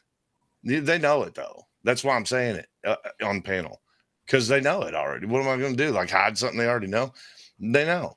And they were trying to wipe our hard drive. We even got it on the camera they don't know about. I had a hidden camera in the hall. So we got that too. I mean, it's the thing is that cameras, that's the answer. Protect yourself, because the criminals are criminals no matter what it is. What criminal means is people perpetrating a crime. And I promise you, sometimes those people are wearing the uniform that are supposed to stop that from happening. And what I'm learning now is that a lot more often it's those people because they don't have to worry about it, because nobody's doing anything about it. When they do it, they get away with it. Nobody's doing anything about it. Now that's what I'm the king at, is climbing up the fucking leg, the pant leg of the dudes who aren't doing anything about it and going with my phone, why the fuck aren't you doing anything about it? Because it's their job. And I learned it. I learned that it was their job. So now I know whose job it is to do something about something, and they're not doing it. So I'm going and auditing their asses. That's what I'm doing. But I'm kind of starting with exposing the ones that I have knowledge of, which is our case. I'm starting with them. Started with Brad Fortner from DCS. He's the regional DCS dude, the one that let it all happen. Now it was all people right underneath his nose. And he was very aware whenever we brought it to his attention that it was done wrong. That motherfucker didn't want to take accountability. So what do? He let him keep playing it. And he started playing it even whenever I knew he was playing it. And I was recording it, he was playing it. And I was putting him in positions to make sure that he proved that he was playing it. And that's what the DCS video is about. So when I go to approach him now, y'all saw what he did. We said, we need our open records form. It was a 311. And this is real. It really happened. Tiffany's son was involved in a domestic. And this allegedly. And that's the part 1 video? No, you all are looking at something like a little bit later on in our story. It starts with DCS. The second video I posted, I believe. Let me see if I can pull it up. I don't want to lose the panel here, but Well, no, Road Dogs has the Road Dog. The very videos on first there. video I ever did is the introduction to my channel. What's the second? Let me get that pulled up here. Give me 1 second. I might have it here. Yeah, I got it. The second one is Child Services makes false reports. There it is. So That's it. that's Brad Fortner. He's the regional overall of DCS in this whole region, like 6 counties or something. Well, since it's that's the guy. with his people, Road Dogs, go ahead and play that one. You can, yeah, if you want. I mean, I don't want to take up all your night, but you'll see. Just go until you see what he does. So go ahead and play a little bit of it, and I'll stop you when it doesn't even matter anymore. Okay.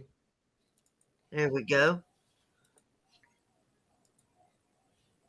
What you're about to see is the guy that basically is responsible for the actors that took Tiff's kids and didn't do nothing about it. It was before I had an intro.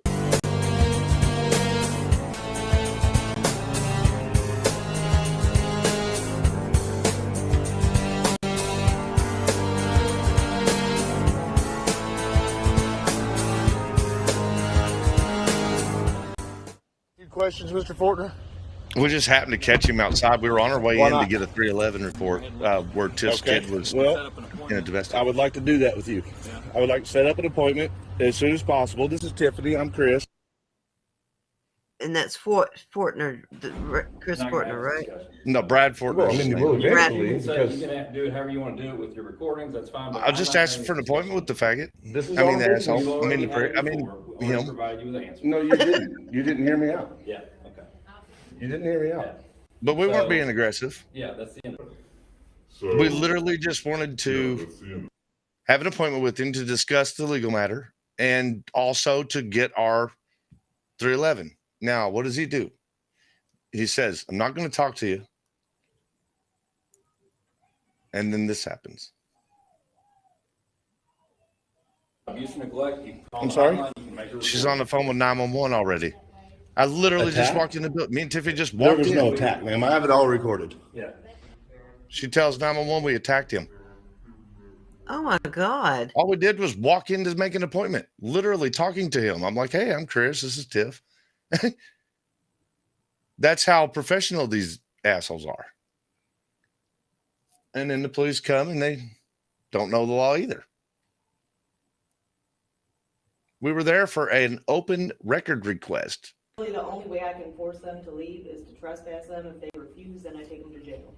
So. Yeah, well, then I guess that's what we're going to do. But I mean, we didn't break any laws. It doesn't We're here to matter. This is conduct a- official business Does with the state It doesn't matter. tax-paid money. Doesn't matter. What's going on here? It doesn't matter. Okay, Why they can not? trespass anybody they want from this property. What did you hear what she says? It's kind of funny. She compares it to a gas station. But wait a minute, you're on public property.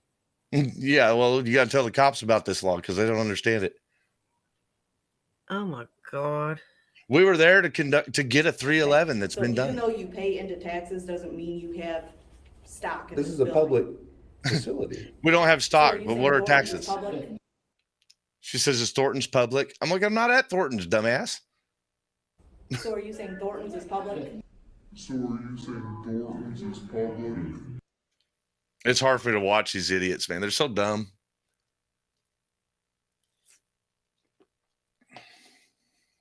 Somebody owns this building and it's Look how not proud he yours. is to get us Oh, kicked yes, out of there actually just taxpayer, because he right? wanted to Isn't avoid this giving us a officially- paper Okay. that is rightfully Why not? They Tiffany's. trespass anybody they want from this It property belongs for to no her. reason. It was also a 9th Amendment violation. My name is right here. And a 4th. My name is right here. Yeah. So there you go. They trespassed us. You can stop it there if you Don't want. With him anymore. Don't even Yeah. conversate with him anymore. Just- So are you prohibiting me from requesting my report that I have to do in person? Then I would call the Indianapolis chapter. We have. We've actually got a lawsuit going against us. Okay. Then you probably have no other business here. If you've already No, we taken it to are. a This is lawyer- the business for the lawyer. And we But if you've taken it to a lawyer, then If you were doing a lawsuit, wouldn't you want to obtain records? I would. It's just the cop says, well, if you have a lawsuit, you don't need to do that. We're going to court for custody in a week. That's how it has to be dealt with. Well, yeah, but no, they have to give us the service we pay for. So Your lawyer can subpoena those records, so that's. how it's you not a go record. about it. It's an overturning. $200 a page. Well, you don't understand. We're not even arguing anymore. We're not even arguing anymore. We're not even arguing anymore. We're not even arguing anymore. Can't, okay. No, you need to leave. So we're being trespassed. Wouldn't even let me file an appeal. You're trespassed. You need to leave. Like grab a paper to bring with me to appeal that. You guys won't are give us- trespassed, so you need to leave.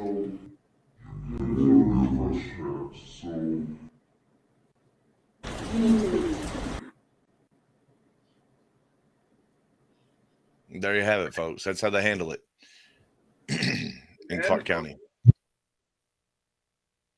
Now, I knew that was going to happen before we went. We knew it was going to happen. So that's why I just haven't been publicizing it. It's been, well, I've been telling people, but I didn't have a YouTube channel. I didn't know anybody, how they did it. So at this point, like at that point right there, before I did that one and posted that and uploaded it or whatever and started a channel, I was actually telling other people like Josh, AFA, and, you know, he's been nothing but help. Like he was so all about helping us, you know, expose these things. He's like, man, send me the footage and I'll get it out there. But he wanted us to do it. Kind of, he thought, you know, he's like, you can do it, man. You can do it. You know, got your back. And I was like, shit, why not? Fuck it. Sounds fun. You know, I'm already doing it anyway. You know, we were already doing it. We were just not publicized. We weren't putting it on our own page, but we were doing it. We were already going to all these actors and recording them, you know, because we've been showing everybody, like the police. We've been showing state police. We've been showing governors. We've been showing, you know, FBI, all these people. We've been doing this stuff for a year now, a year and a half.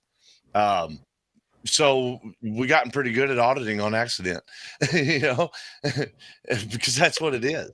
What y'all are witnessing looks like auditing, but really it's just me going in trying to do our legal business. Like I'm the real deal of what auditors It's a fight for your family. Yeah. Well, you know what auditors are doing? They're going in and they're saying, like, let's say you're a First Amendment auditor. You're going in, you're saying, I have the right to have this video camera with me for my record as I do my legal business, right? Well, I'm literally the guy that needs the camera for my record so I can have a record of it. So what you guys are doing, what the 1A community is doing is protecting my right for my reason that I actually have. And now I'm learning that not only are those guys awesome for doing that, because, you know, I've never been grateful enough for that in my lifetime because I never understood the full on importance of it. You know what I mean? And the same for Second Amendment auditors, and the same for the Fourth, you know, and it goes on. And I'll tell you, our situation, it literally is the 1st, the 4th, the 9th, and the 14th, you know. I mean, they got our kids. They took my property.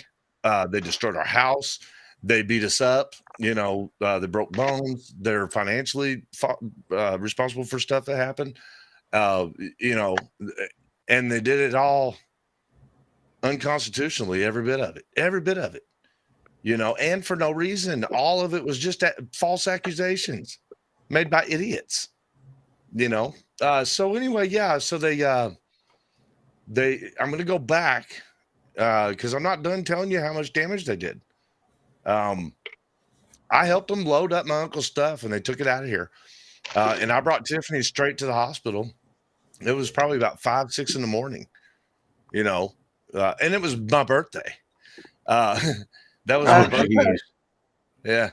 So, but it didn't matter. I mean, you know, Tiff's back was broke, man. And so I took her to U of L. That was where she had been brought to the first time she broke her back, because they brought her to a hospital that wasn't quite, you know, fit for that type of injury the first time. So they had transferred her over to U of L hospital. Was supposed to be really good for back injuries. So I brought her straight to that one, you know, to her specialist, and man, they admitted her right away. You know, they got they took x-rays and MRI, all whatever they do. They did, it was a lot of money. I know that much, but they did a lot of stuff and checked her out. And sure enough, she had, broken L6, torn rotator cuff, nerve damages, like a lot of stuff was going on, new stuff. She was almost healed. And then they did all that. If I remember correctly, aren't they claiming that they didn't do that to her? They do anything they can to get out of accountability.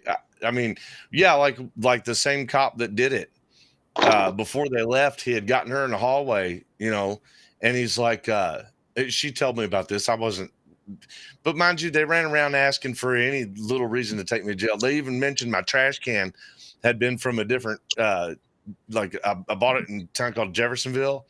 They made you buy your trash can back then, but I bought it, and I'm so lucky. Being a business owner, I have a file for my taxes in my computer, and I literally had a receipt from 10 years ago from that stupid trash can. So, like, they were going to take me to jail. So were they trying to claim you? Were they trying to claim you stole a trash can?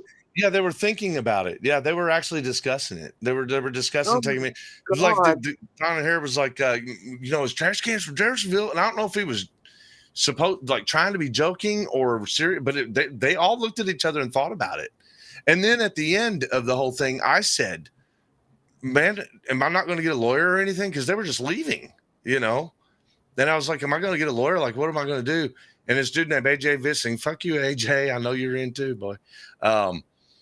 He was pretending to be like one of them on duty. Turns out they were doing something different, and I'm not going to expose that on your show yet. I'm going to save that for another time. Update later. Yeah, yep. Y'all are going to love it because it's going to get deep. But anyway, so AJ was here, and he was like their boss. That's what they were all telling me, because I didn't know anybody's jurisdiction or nothing. I mean, they could have told me they were fucking vice president, and I would have been like, oh, okay. I mean, yeah. So like he was telling me, they were all telling me he was the boss of them all. And I'm talking to him and I'm like, am I going to get a lawyer or anything? And he said, no, I mean, we're going to end up sorting all of it out. You'll get your property back. And I'm like, well, what about the mess? And what about her being hurt? And he said, I don't think you can go ahead and take her to the doctor, man. She'll be okay. It's probably just stress and this and that and the other. But I said, would it be better if you just take me to jail? I mean, I won't be there, but you'll book me in and I'll be back out, right? Like, then maybe Tiffany will have to go to the doctor. Like, y'all will have to take her. Do you know what I mean? And like, I'll get a lawyer. and he goes, And they all went over and huddled for a little bit. And then they came back and they were like, no, man, you probably don't want to do all that. Like, it's not worth all that. Well, now I know I should have forced them to take me because I would have gotten a lawyer. But anyway, so they knew they had fucked up and they didn't want a lawyer involved. Yeah. Oh yeah. Well, exactly. Wait till you hear why they didn't want to do it. Hold on, I'll tell you. So one of the cops, the one that did it, the one that did like the fighting guy, Donovan, fuck you, Donovan. He came into the hallway and pulled Tiff aside before they left. And he started saying that he had reports that I was beating her up and stuff. And he's I really don't like guys with attitudes and this, that, and the other. I hate it when women get beat. Trying to say you did that to her? He was trying to get Tiffany to accuse me of anything at all, but specifically that towards the end, which was ridiculous. Tiff goes, would you want me to fucking lie? He's nothing like that with me. So anyway, yeah. So they were looking for whatever. Now, let's fast forward a little bit because there's so much dirty shit y'all are not going to believe. I won't be able to get through it, but so it's not funny. I'm only laughing because there's nothing else you can do but what I'm doing. We are doing what we have to. It's just, it is what it is. So I started learning like the process of TIF. We called and called and called and called and called and called lawyers. None of them would do it, and then And she was in the hospital for a couple of days. So the whole time she was in the hospital, I'm like in the parking lot smoking cigarettes and calling lawyers, anytime she was sleeping or whatever. And I had probably called 100 of them, I bet. I just couldn't believe it that nobody wanted to do it. They started teaching me, like, that was what started teaching me a little bit about law, because they were saying they're in specific types of law. And I mean, I knew that, but it hadn't really occurred to me to study separating all of them. You know what I mean? Like, I knew there was family, and I knew there was, but I didn't realize that you had personal injury, only personal injury. You only have them for accidents. There are ones just for that. You also have, your rights lawyers. They call them rights lawyers for injury. But what they're saying is if you get hurt while you're working, you know what I mean? Like, so there's classifications for all these attorneys where they specialize. And I finally, like, after weeks well, no, it wasn't that. It was pretty quickly on. I learned that I needed to look for a specific kind of lawyer. And that's where I was at when Tiff got out of the hospital. So I took a break. I'd already probably called 100 of them. And we were on our way home, and the phone rang as we were going through. Well, no, I'm not going to tell you all this part. I'm just going to tell you that I got a phone call and I needed to stop in Jeffersonville on the way home, which is Clark County. That's where that courthouse is. Y'all saw in the last video. And I thought, while we're here, I need to get the whatever they've done so far, because it'd been 3 days at that point. You know what I mean? And I thought there has to be like a record of it, like a case report. I need to give something to an attorney when I got one, right? So we went there, and I honestly didn't want to go in. Like, I was scared. And y'all don't know me well enough to know, but I'm too stupid to be scared. I don't get scared. You know what I mean? Like, I might say that I am in some situations, but I promise you I'm too dumb for that. But Tiff was like, man, I got a broke back. They're not going to fuck with me. And she goes, I'm going to go and ask for it. She goes, what are they going to do? Tell me no? You know what I mean? I've been a broken back uniform. Yeah. I was like, no, don't walk in there. Don't. She goes, I'm already doing it. So she waddles up in there, and I'm like at the door, like going, oh my God, I'm going to have to run and save her or something. She goes in, and it's about 5 minutes. She comes out. She's got a whole stack of papers. And she goes, I got it, So, well, my phone rings. We're standing on the freaking steps in front of the courthouse, and the phone rings. Well, it's a lawyer. I'm like, cool. One of the 100,000s of lawyers I've been calling is calling me back. So we get in the car. I didn't look at the paperwork she got yet, because I get this call from this lawyer, and I'm like, yeah. And he goes, it's actually a secretary. She's like, I heard what happened to you guys. We're calling to see if you've needed an attorney on it. And I was like, well, yeah, we need an attorney on it. She says, well, we're right across the street from the courthouse. That's where we were right then. Tiffany had just gotten the report, and we get a phone call. The number I had not seen before. My phone didn't recognize it. And like when I've made a call out, it would at least show me that it was a call back from a number I've called. So this was like a brand new number to my phone. I didn't think about it at that point. And I went over to this. We decided we'll go to the attorney's office right across the street, and we end up signing with him and giving him money. Expensive. Giving him money and told him what happened to us and gave him those reports. Right. We just got them. We hadn't even really read them yet. You know what I mean? We just kind of browsed them for a second and then brought them into him. But they were everything that we needed. The reports were, it was like the police reports for it. So we thought we were good to go. And we really thought we were good to go. We had a lawyer. We had the reports. We had bad injury. We had property damage. We're thinking, okay, cool. This is how the system works. We're going to be good. It sucks, but it's going to be okay. And the lawyer took the case. So we left there feeling relieved. He told us we had a lot of work to do, that right then we just kind of need to get healed and find stability for a minute, you know what I mean? And then go into work mode and he'd need a lot and stuff. So yeah, we kind of depended on all that. Anyway, we got a copy of those reports. So Tiff and I, when we get back home, she's broke her back. She can't go nowhere, do nothing. We're reading through them, and I'll save the rest of this, but I'm going to give you the little bit here. What those reports said about us, like what we were doing that night, as to the truth of the way things really went, were fucking crazy. That it didn't even make sense. They were a complete blasphemy. In other words, their version of the events, their version of the events were just way out from the truth. You know what I mean? We kind of expected it a little bit. Like we thought they would try to avoid the injury part, you know, like the beating us up and stuff. We thought maybe they'd do a little bit, but no, man. Wait till you all see the content I'll produce later for that. You know, I believe how well they lie. Well, how dumb they are when they lie. They will lie like all the way. But anyway,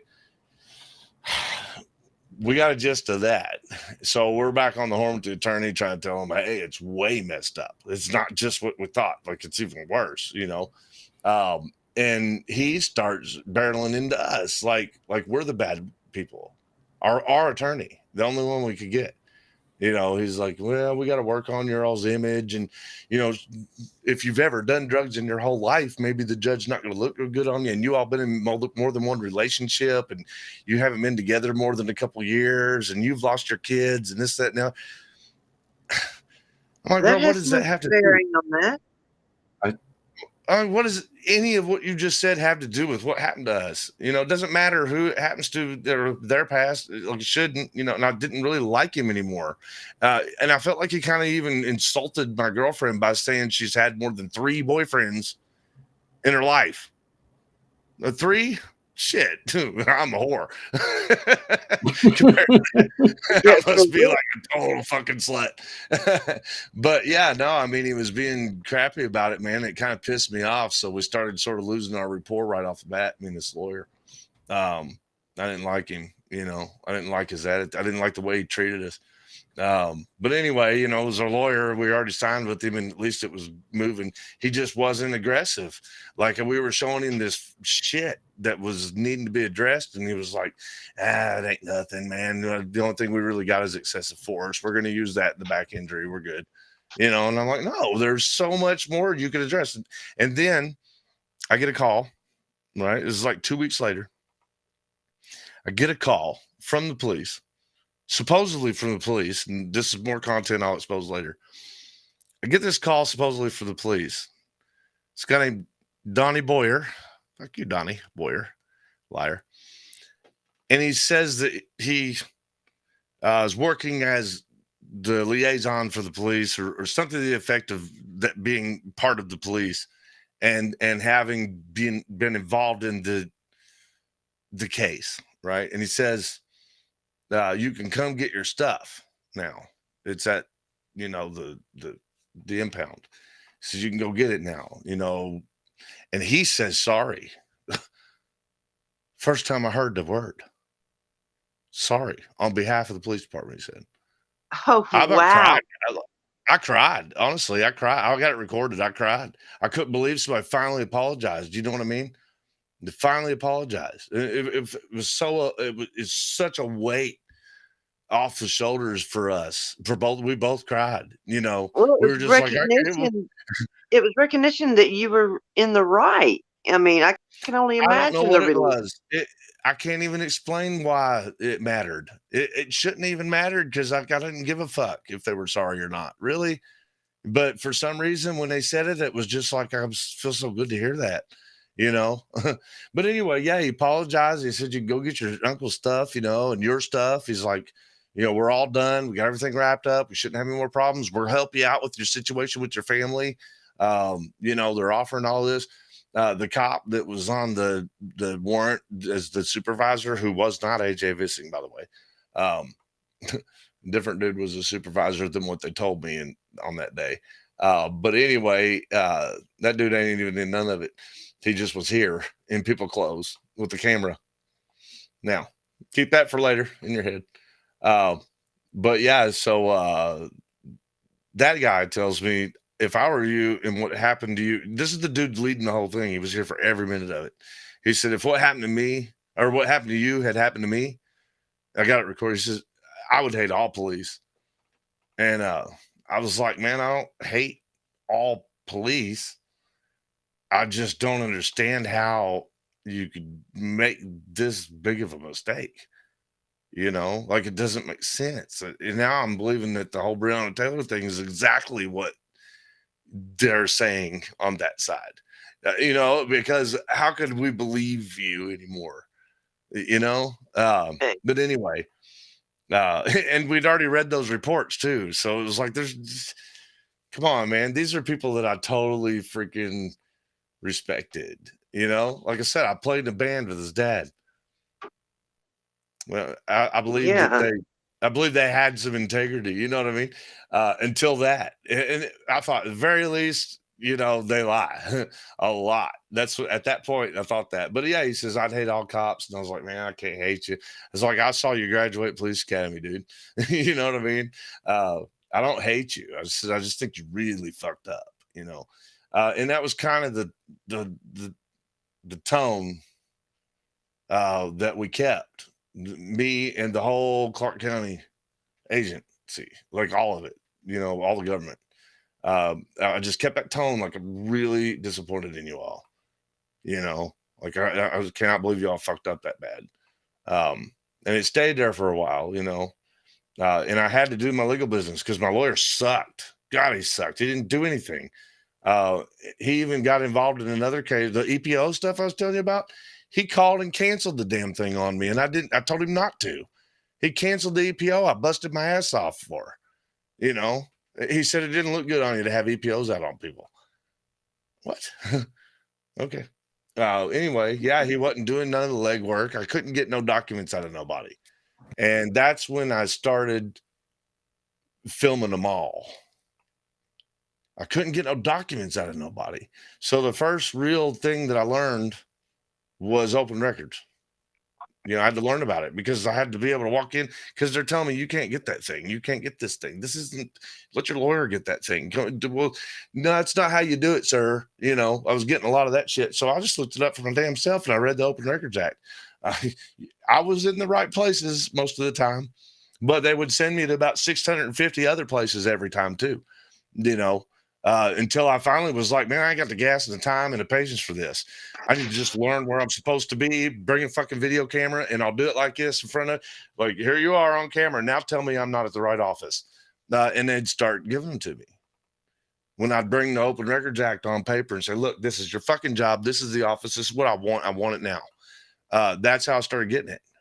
And so I started learning, you know, how they do everywhere around here. And I started utilizing it on DCS too, you know, from their mistakes because we wanted to file a lawsuit. Now we're learning about lawsuits, guys. You know what I mean? We're like, fuck, let's sue them all because they need to be for what all's happened to us. You know, Definitely. I mean, and you said she's already made case law. Y'all may be making more case law. Not real sure if we would or not. I mean, we're pretty open and close. I mean. No, probably. I mean, I doubt it because I think this is more than likely they're going to be fast to try to settle. You know what I mean? On the home invasion. But Well, so it whether turns they out, settle or not, there's a paper trail, and it goes against them all. You know. no, they're 100%. They already know. That's why I'm able to do what I do. But why do you think the prosecutor kicks me out of the courthouse for walking in the door? You thought about that? Did you wonder at all? Like why in the hell would they kick it? It wasn't about the camera. They let us right on through with the cameras, so they're good with transparency with cameras. They know the First Amendment practitioners. So why did they kick Chris out? Like why him? You know, and Tiffany. Well, why would they do that? Well, I'll tell you why. Because that's the prosecutor who got that warrant done. That's him. Now. Oh, okay. here's what we learned about the warrant when I started learning about records. When I learned records, it happened like that. It took about maybe a week or two, and Tiff and I went crazy getting records everywhere. We needed to understand what all we went through on paper. You know what I mean? And it felt so good to be able to walk into those offices and say, give it to me. It's mine. It's mine. Give it to me. And we would get them. And Tiff went into DCS and had them do like everything she could get. It was a record like this big. It took them a month to redact it.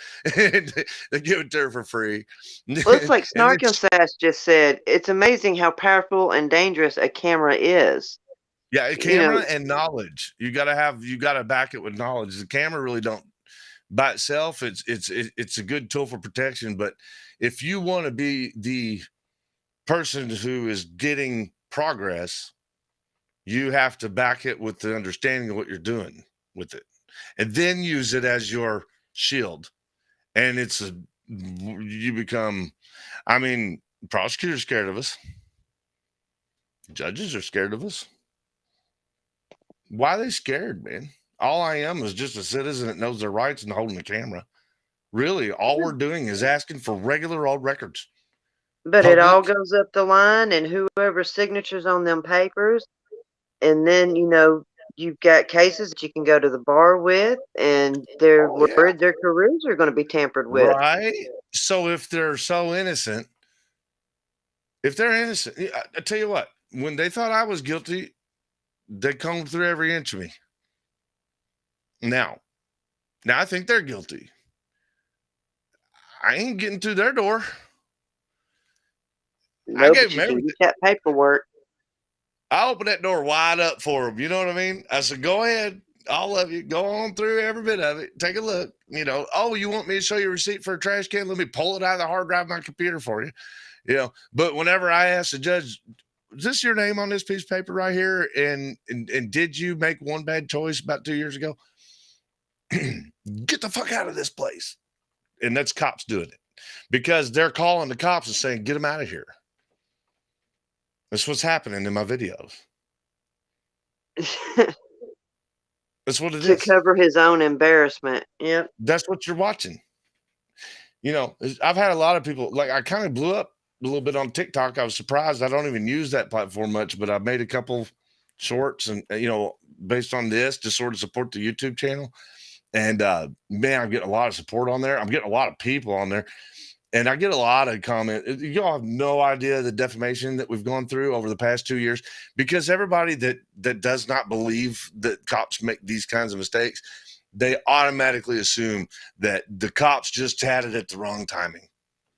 They don't consider that it was a knock warrant, daytime, supposed to have been an officer conducting an investigation on a motorcycle that was outside my house. They don't think about that being a factor. They think about, well, they didn't find any drugs that night. It must have been the wrong night. No, man. It wasn't the wrong night. It could have been any night. It could have been anybody, anytime, because we don't do drugs. We didn't have any drugs because we weren't doing anything.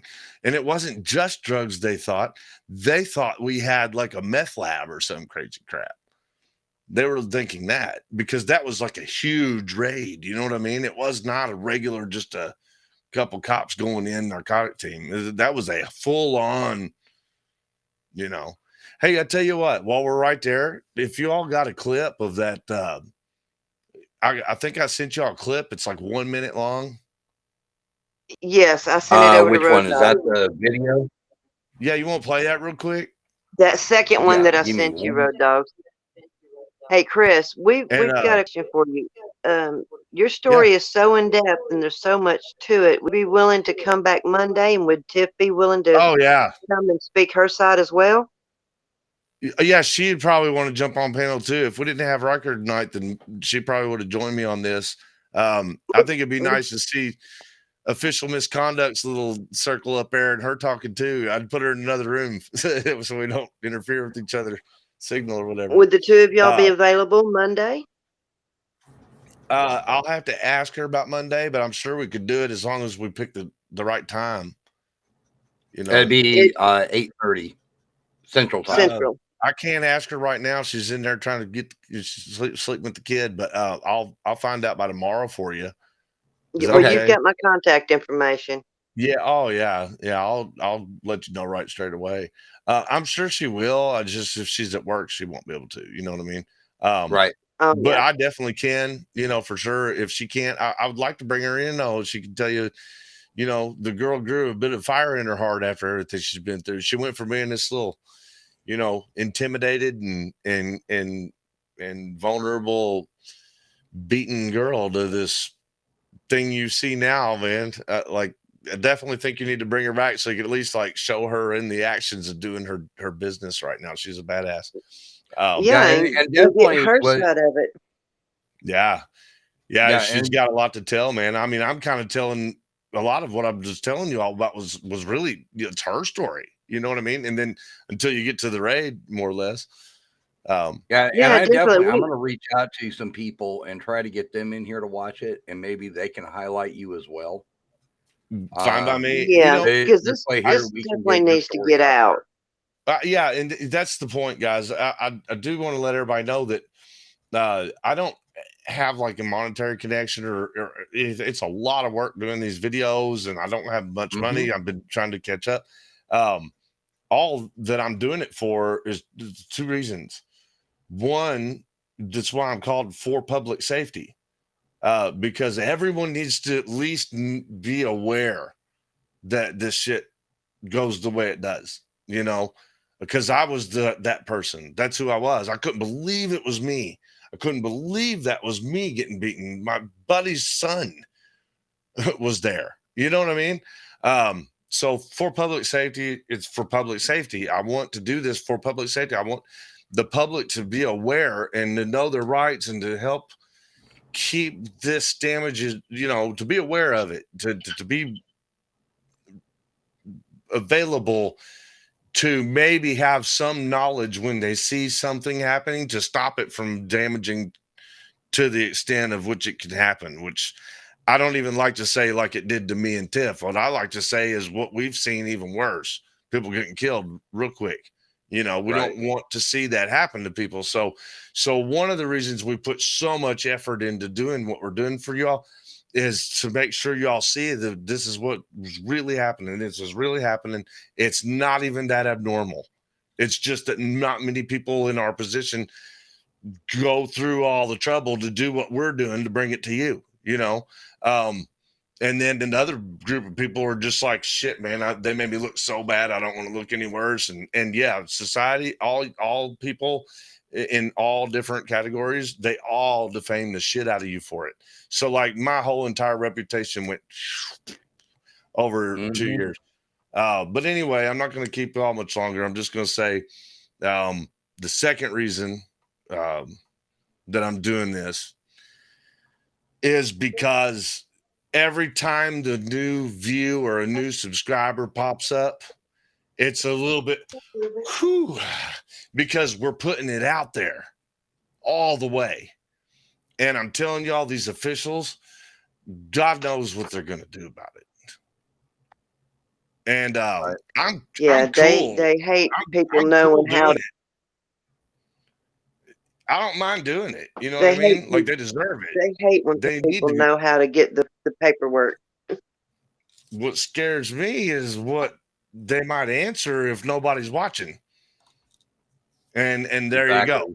If nobody's watching. So like I feel vulnerable when nobody's watching, but when I got 1,000K on one video in a few days, that son of a bitch is gonna stay silent for a minute and be pissed off in the soup. You know what I mean? Fuck him.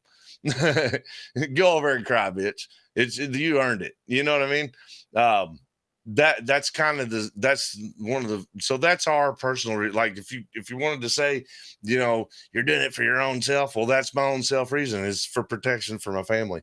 The more views, the more subscribers, you know, the better we can do this without. Let's get you some more subscribers, and let's go ahead and show that that little short clip. And all the mods will be dropping in the links to your channel so that everybody can go and catch up on your full story and see. Yeah. everything, and then we'll have you and Tiff back on Monday if she's available. That sounds great. Guys, I didn't even expect this whole thing to be, this. Like, I didn't know that's what you were asking. I thought I was just joining the panel for some fun. I appreciate that, man. No, we want your story out there. Well, thank you. Yeah, when we find good causes and good cases, we highlight them as best we can. Yeah, I've seen. I mean, of course, I appreciate that about what you all do. I watch them, and I talked to ATL the other day. What a great guy. Yeah, he is. Oh, he's amazing. Oh man, he's got my support 180%, bro. You know what I mean? I told you to get in contact with him, that he was somebody you needed to talk to. Most definitely. Like, him and I have so much in common, and I think we can really brush off on each other to keep each other in the right place. Because Definitely. PTSD is no joke from this shit. What you're watching? Show that little clip. This is the actual raid. This is what Tiff recorded. Yeah, right. Yeah. Okay, here we go. I'm coming! Wait!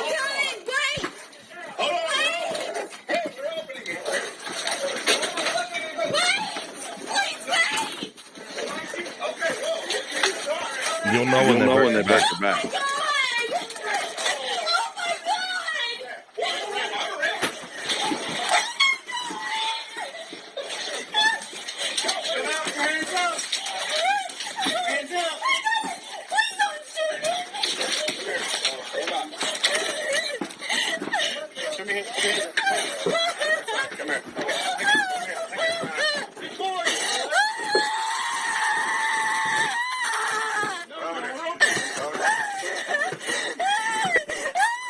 Why are there so many cops here? You got somebody else up there? Everybody else in the house? No, Nobody else in my the house? baby, my puppy, and my two kitties. Are there any kids in there? Now you can hear her trying to catch her breath and everything. She's doubled over, holding her back, and they just snapped her spine. Unbelievable. Yeah, and I don't know if you caught, like, when it was dark. That was when she was trying to shine it on me. If you look closely, like, I've got way better, pictures of it and stuff. That's actually a copy of a copy. But in that light, that's me with all the flashlights from the other cops that weren't beating me up, helping them with their lights. Right. I'm the one on the ground getting beat up with guns there. So yeah, it was pretty. Wow. It was fucked up, man. It was fucked up. Yeah, I will say that I think it was Sweet Tea Audits had said this is almost movie. We're talking like award-winning movie type stuff. I've heard that, but with our case, but I've also heard of it happening to other people around here. Yeah, it's unbelievable. Yeah, it's hard to believe you're going to make that big of a mistake. Well, there aren't enough people like me who, after it happens to, says, man, fuck you. I'm going to learn law. I'm going to grab a camera and I'm going to come back after you and fucking make you accountable. I mean, all I'm doing is just getting my open records. What are you going to do about it? That's it. That's literally all I'm doing. Now Tiff's, trying to hold them all, like her platform is more like check their conduct. She's going to be checking conduct of all officials for the rest of her life, I'm sure. And I'll be joining her in that, because it definitely needs to be done. But no, I mean, I'm sure that not many people that are in the position after the damages that stand back up. I mean, it's hard to get back up, man. It's hard. I believe it. I mean, you guys have gone through a lot. A lot. Lost it all, brother. Yeah. And that, the only thing we really kept was like our horses and our cars and stuff. But I mean, like our reputation, our money, our health. And it looks like Heather fell back out. She's they're having a storm, and it's messing with her internet. Well, I am but- about as tired as they get right now, too, guys. So Yeah, that's what I was getting ready to say. Let's go ahead and shut this down for the night. If you would come back on Monday, Toe should be back Monday. I'm sure he's going to have questions. I know he was in here a little while ago. He might have been listening. He's just not feeling good. So he may have heard the whole story. If not, he'll definitely go back over the weekend and watch it, I'm sure. It'll take him a while. We've been on for a minute, haven't we? Yeah, about 2 hours and 15 minutes. Holy crap. But yeah, I'm sure he'll catch up. He'll get up to speed to where I'm sure he's going to have questions for you too. Yeah. But definitely come on back. If Tiffany can make it, we'd really appreciate her. Yeah, I hope she coming gets up and to giving do her that. side. Yeah. I'd like for her to tell you from her perspective a lot of things too. I think it would be good for her to get it off her chest and out in the public too. You know, there's a lot of things that she just don't talk about much, you know. Yeah, and there's things that she probably is not going to want to really talk about, but once she gets going, she might open up a little bit more, and you know, and then she'll feel better after talking about it. Well, I'll tell you what, man, doing what we've been doing and being supported, which is the new part. We have not been supported, but now we are. Like, she's a whole new animal, man. Well, she definitely has the Road and Toe show support, and we've got a great group of people in our chats. And yes, as you can see, the comments, they are all for you. I haven't seen any of them, guys, but I promise I'll go back, and I appreciate the shit out of everybody that is. You're getting a lot of people saying how scary it was, and how it just can't be happening, you know, that kind of thing. It's hard to believe that somebody has gone through something like this. Normal. And I mean, I'm normal. I'm a normal guy. Yeah. It's hard to and believe. that's the hard part. It's like you realize, okay, this could happen to me tomorrow. Yeah, well, the idea for my whole channel, because you don't just do a channel just for a few, you know, just for one story. The idea is that I'm personally aware of this kind of shit happening all over around here. So my intention is, when I'm done exposing mine, I'm gonna go help somebody expose theirs, and then help another expose theirs, and so on and so forth. Yeah, and that's kind of, I work with another guy out in Arkansas. That's kind of what we do. Is we've got certain situations. There's one I'm working on right now. I'm waiting for the records on. It's really it's a crazy story. When it when I get all the information to where I can get it out there, people are just going to be like, "What in the hell?" I'm excited to learn it's not about as bad it too, as yours. I will say that.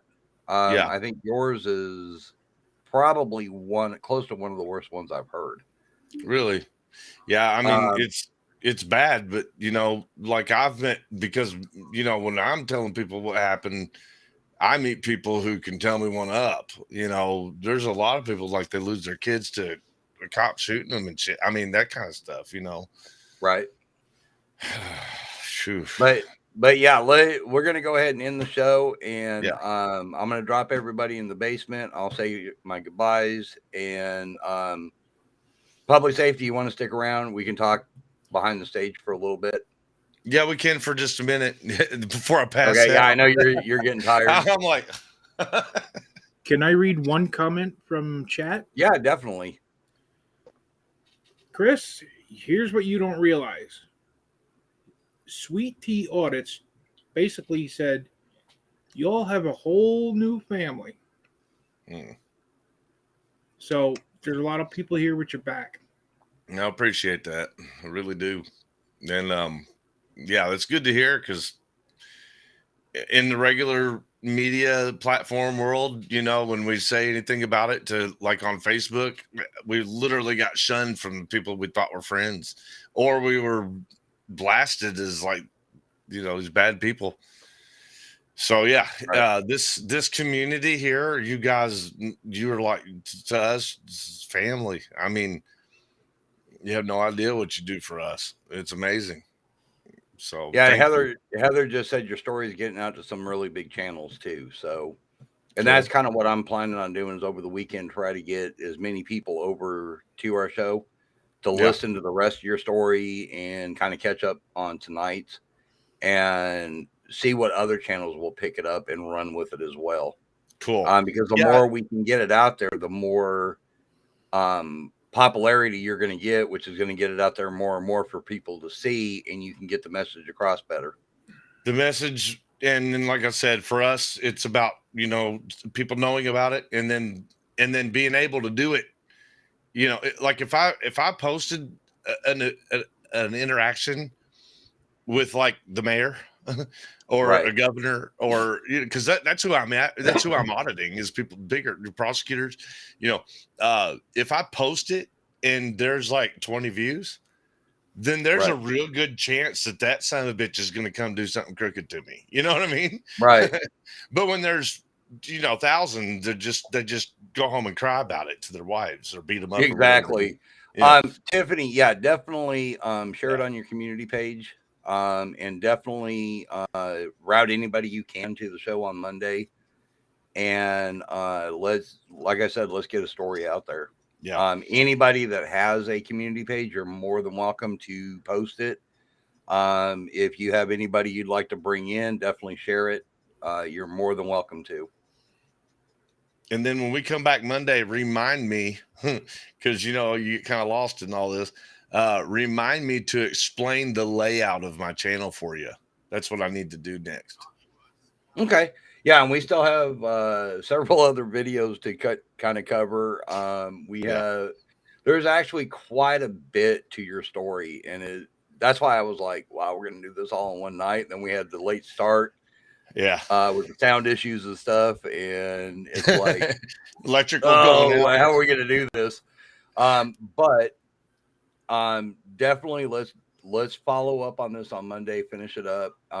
If we need to, we'll do it over another 2 days, whatever it's going to take to get your story out there. Yeah, brother. I think we could do it more easy. I was towards the end of it, but it is so late. Yeah, exactly. So I'm going to drop you guys down in the basement and I will be down there in a minute.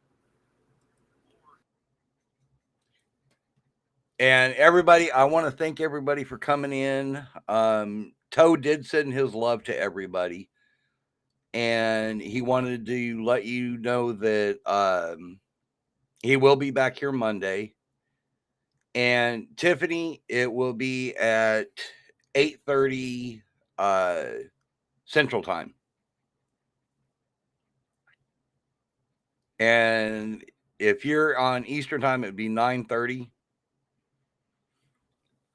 But definitely come back on Monday. We're going to finish up the story. There's a lot of good stuff coming. We have a lot of stories coming up as well.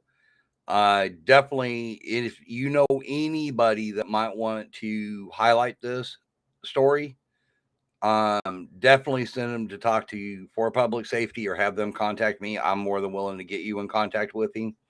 Heather has contact information as well. But I want to thank everybody that was on panel, everybody that was in chat. And let's do one of Toe's favorite parts of the show right now.